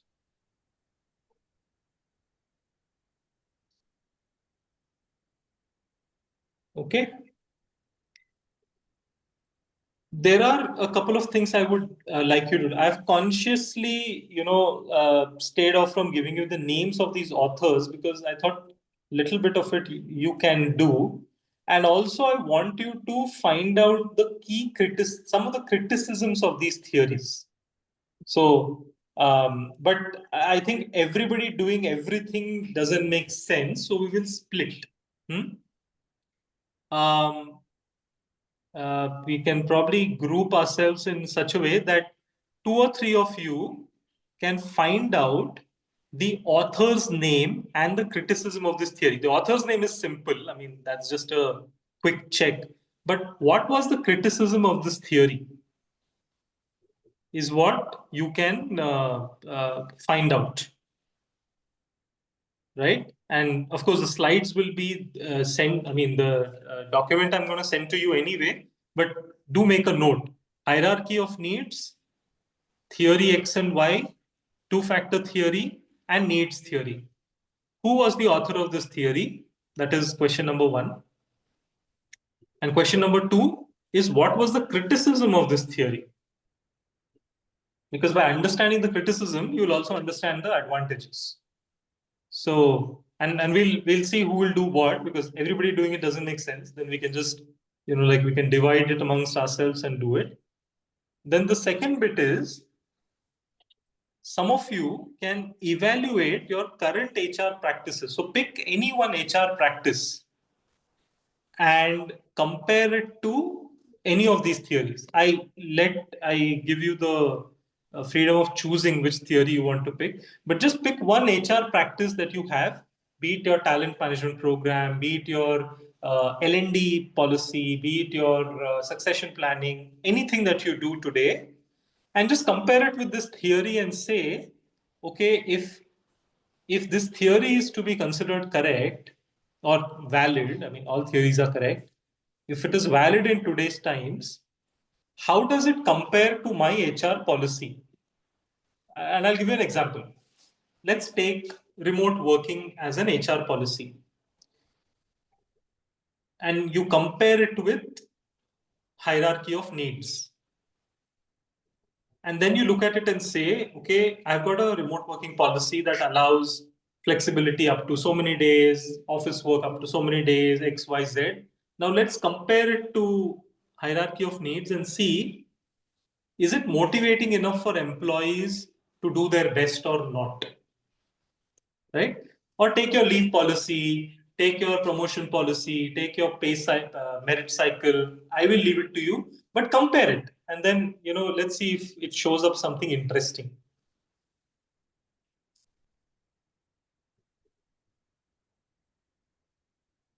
Okay. In the end, I think what I've just done is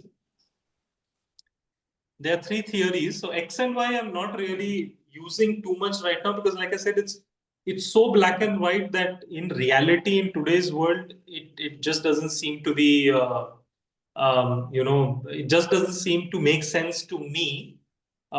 Because just saying that employees are either motivated to work or not motivated to work, no, I'm not sure if it helps. But the three theories that we have seen so far, right? So one is hierarchy of needs that divides needs into lower order and higher order needs. Then you have the two-factor theory that looks at it from the angle that some things are motivating, but a lot of things are just hygiene. And we must not confuse hygiene with motivation. And then finally, the needs theory, which says, okay, you have needs, may not be in a certain hierarchy, but achievement, power, and affiliation is very important for a person as far as meeting the needs is concerned. And that if these three needs are met, then the person can be said to be motivated. Okay, so that's about some of the early theories in motivation that we have. And let's see who can do what. Let me stop sharing.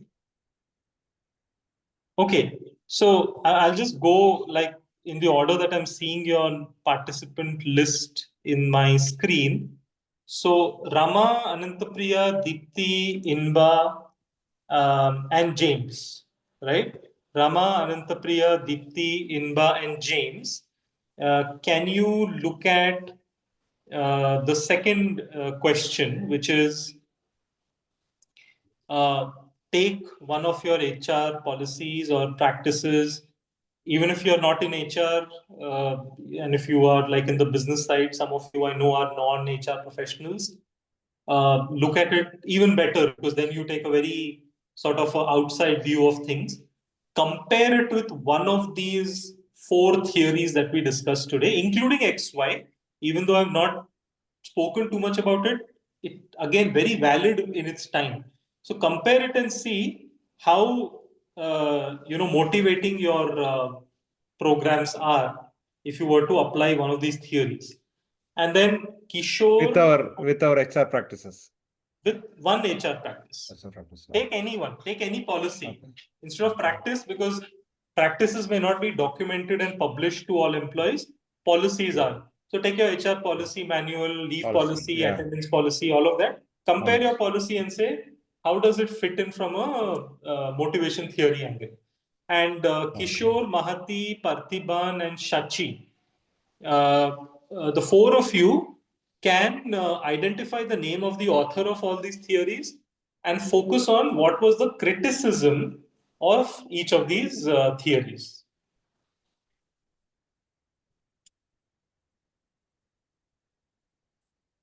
Okay, Niranjan, got it.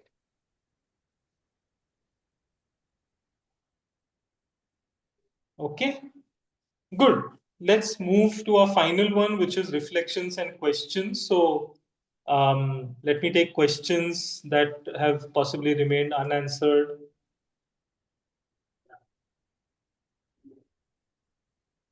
And then, of course, we'll move on to a quick round of reflections from the day.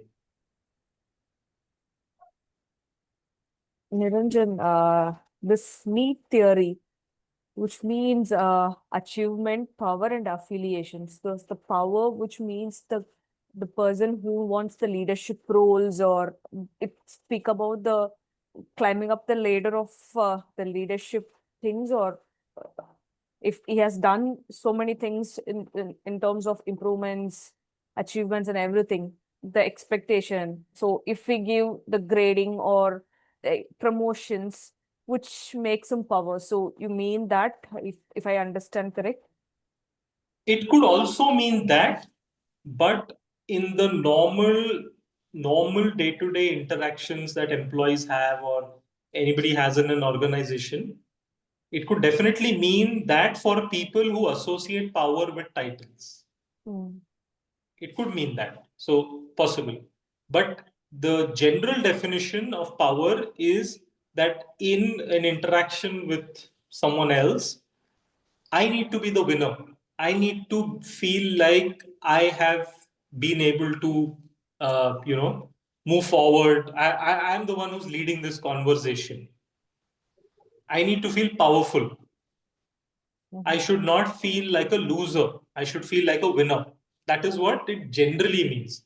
But yeah, though for some people, it might as well mean that, yeah, power could mean, okay, I need to have a title, only then I will be motivated. And that happens sometimes when you put people in acting roles that, okay, somebody left the organization and we say, okay, till we fill this position, can you take care of this role for a while?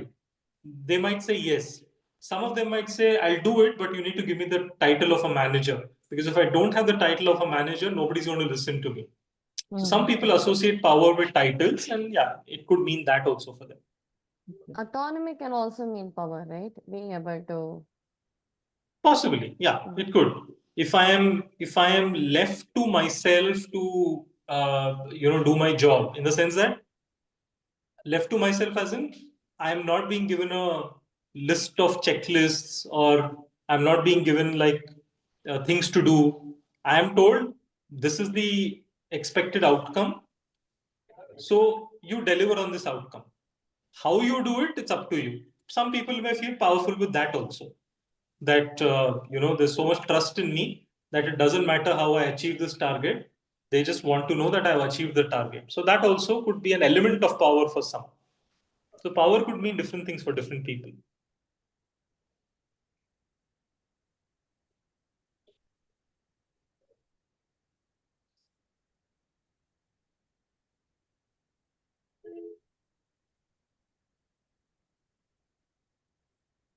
And Niranjan, so you said that hygiene factors. I have noted food, clothing, pay, benefits. Any other factors can be included?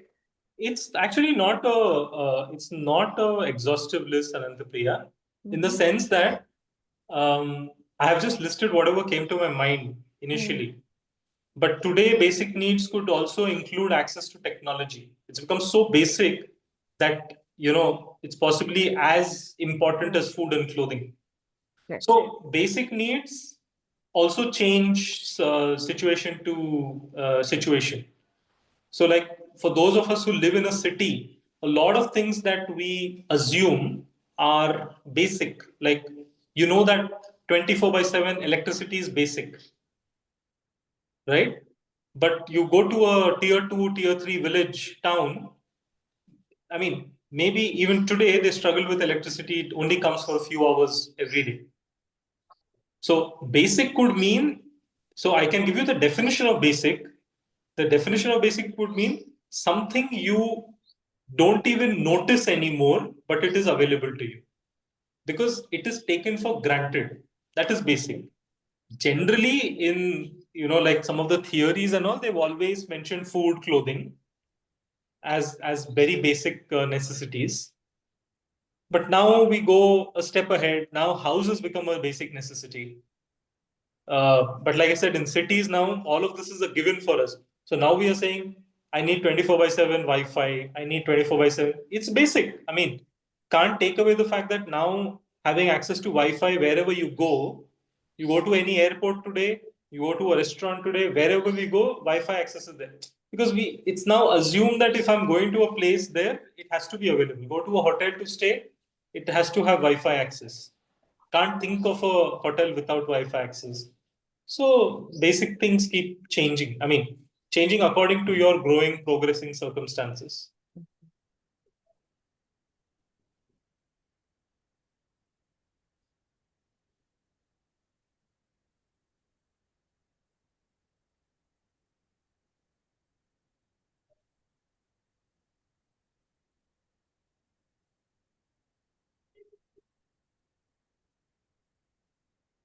Any other questions? Okay, let's quickly do some reflections. We have 5 minutes left. So, what are your key takeaways from today? one or two and very short ones so that we are able to go through everyone if possible. Especially that theories parts, theories that three theories, especially exactly four that one was left, X and Y was left. The theories, it was very, it's a good takeaway for me, all the theories. Okay. I specifically, something that made me think a lot was how sometimes we feel like the basic things would make you feel motivated, but it's actually not the case, right? Which could also be the bare minimum, and we can't expect the person to be motivated and perform well.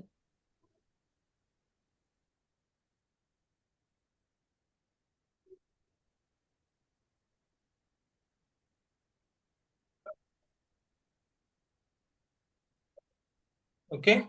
Others? It is on the motivation, like elements of motivation, IDP, etc. And on the, like, just to add on the theories, like starting with Maslow's and X1Y two-factor theory and power, etc.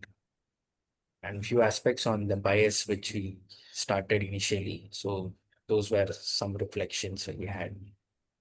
Okay. Yeah, only that. Yeah, please go ahead. Yeah, we started with personality. That it's the core personality is very difficult to change, but the behavior can change in certain situations based on the situations. And then we came to motivation part, that individual to individual and situation to situation, the motivation will also change. And then basically the four theories. Okay. Good. Yeah, today's reflection, what I gained is that one is cognitive dissonance, inconsistent among what we say and what we do. Then we come to the personality, which is deeply rooted within us. And there are two types, introvert and extrovert. And then personality cannot be changed. Behavior, opinion, belief, and attitude can be changed, but personality cannot be. And then we come to the motivation. Motivation depend on what significant reward we get out of that. So it basically depend on some motivation which gained from the other side. And then the fourth area is there. Okay, good.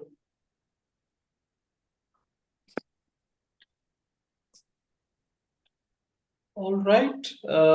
If nothing else to add, next class we will focus. Of course, we will sort of rush through some of what we've already learned. Very quick recap we will start with, but we will also go through, and I do want to spend some time initially on the homework that you have, particularly comparing your HR practice with a motivational theory and seeing for yourself what's already there, what's present, what's missing maybe. And then we will also look at the key criticisms. Why criticisms are important is because a theory is criticized, it paved the way for improvement of the next theory. That is why criticisms are important. Without criticism, the theory would have never improved. So therefore, look at criticism. And then we will spend most of the next class and possibly a little of the class later, which is on Thursday, on some of the modern theories of motivation, which are built on the traditional theories, but now there's some modern thinking with a lot more documentation and research compared to the previous ones.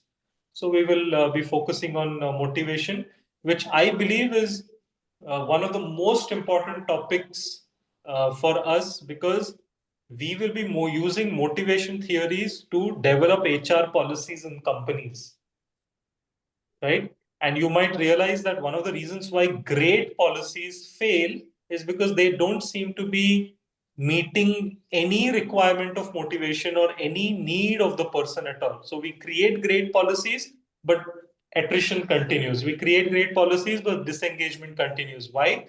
Because our policy is not talking to the needs of the employee. So, which is why motivation theories are crucial for us to study and apply. in our respective organizations. Okay. Have a great Saturday, Sunday, and of course, a great start to next week. I'll talk to you on Tuesday, 8 o'clock. Bye-bye. Bye. Thank Thank you. you. Thank you Bye. all. Bye-bye. Thank you all.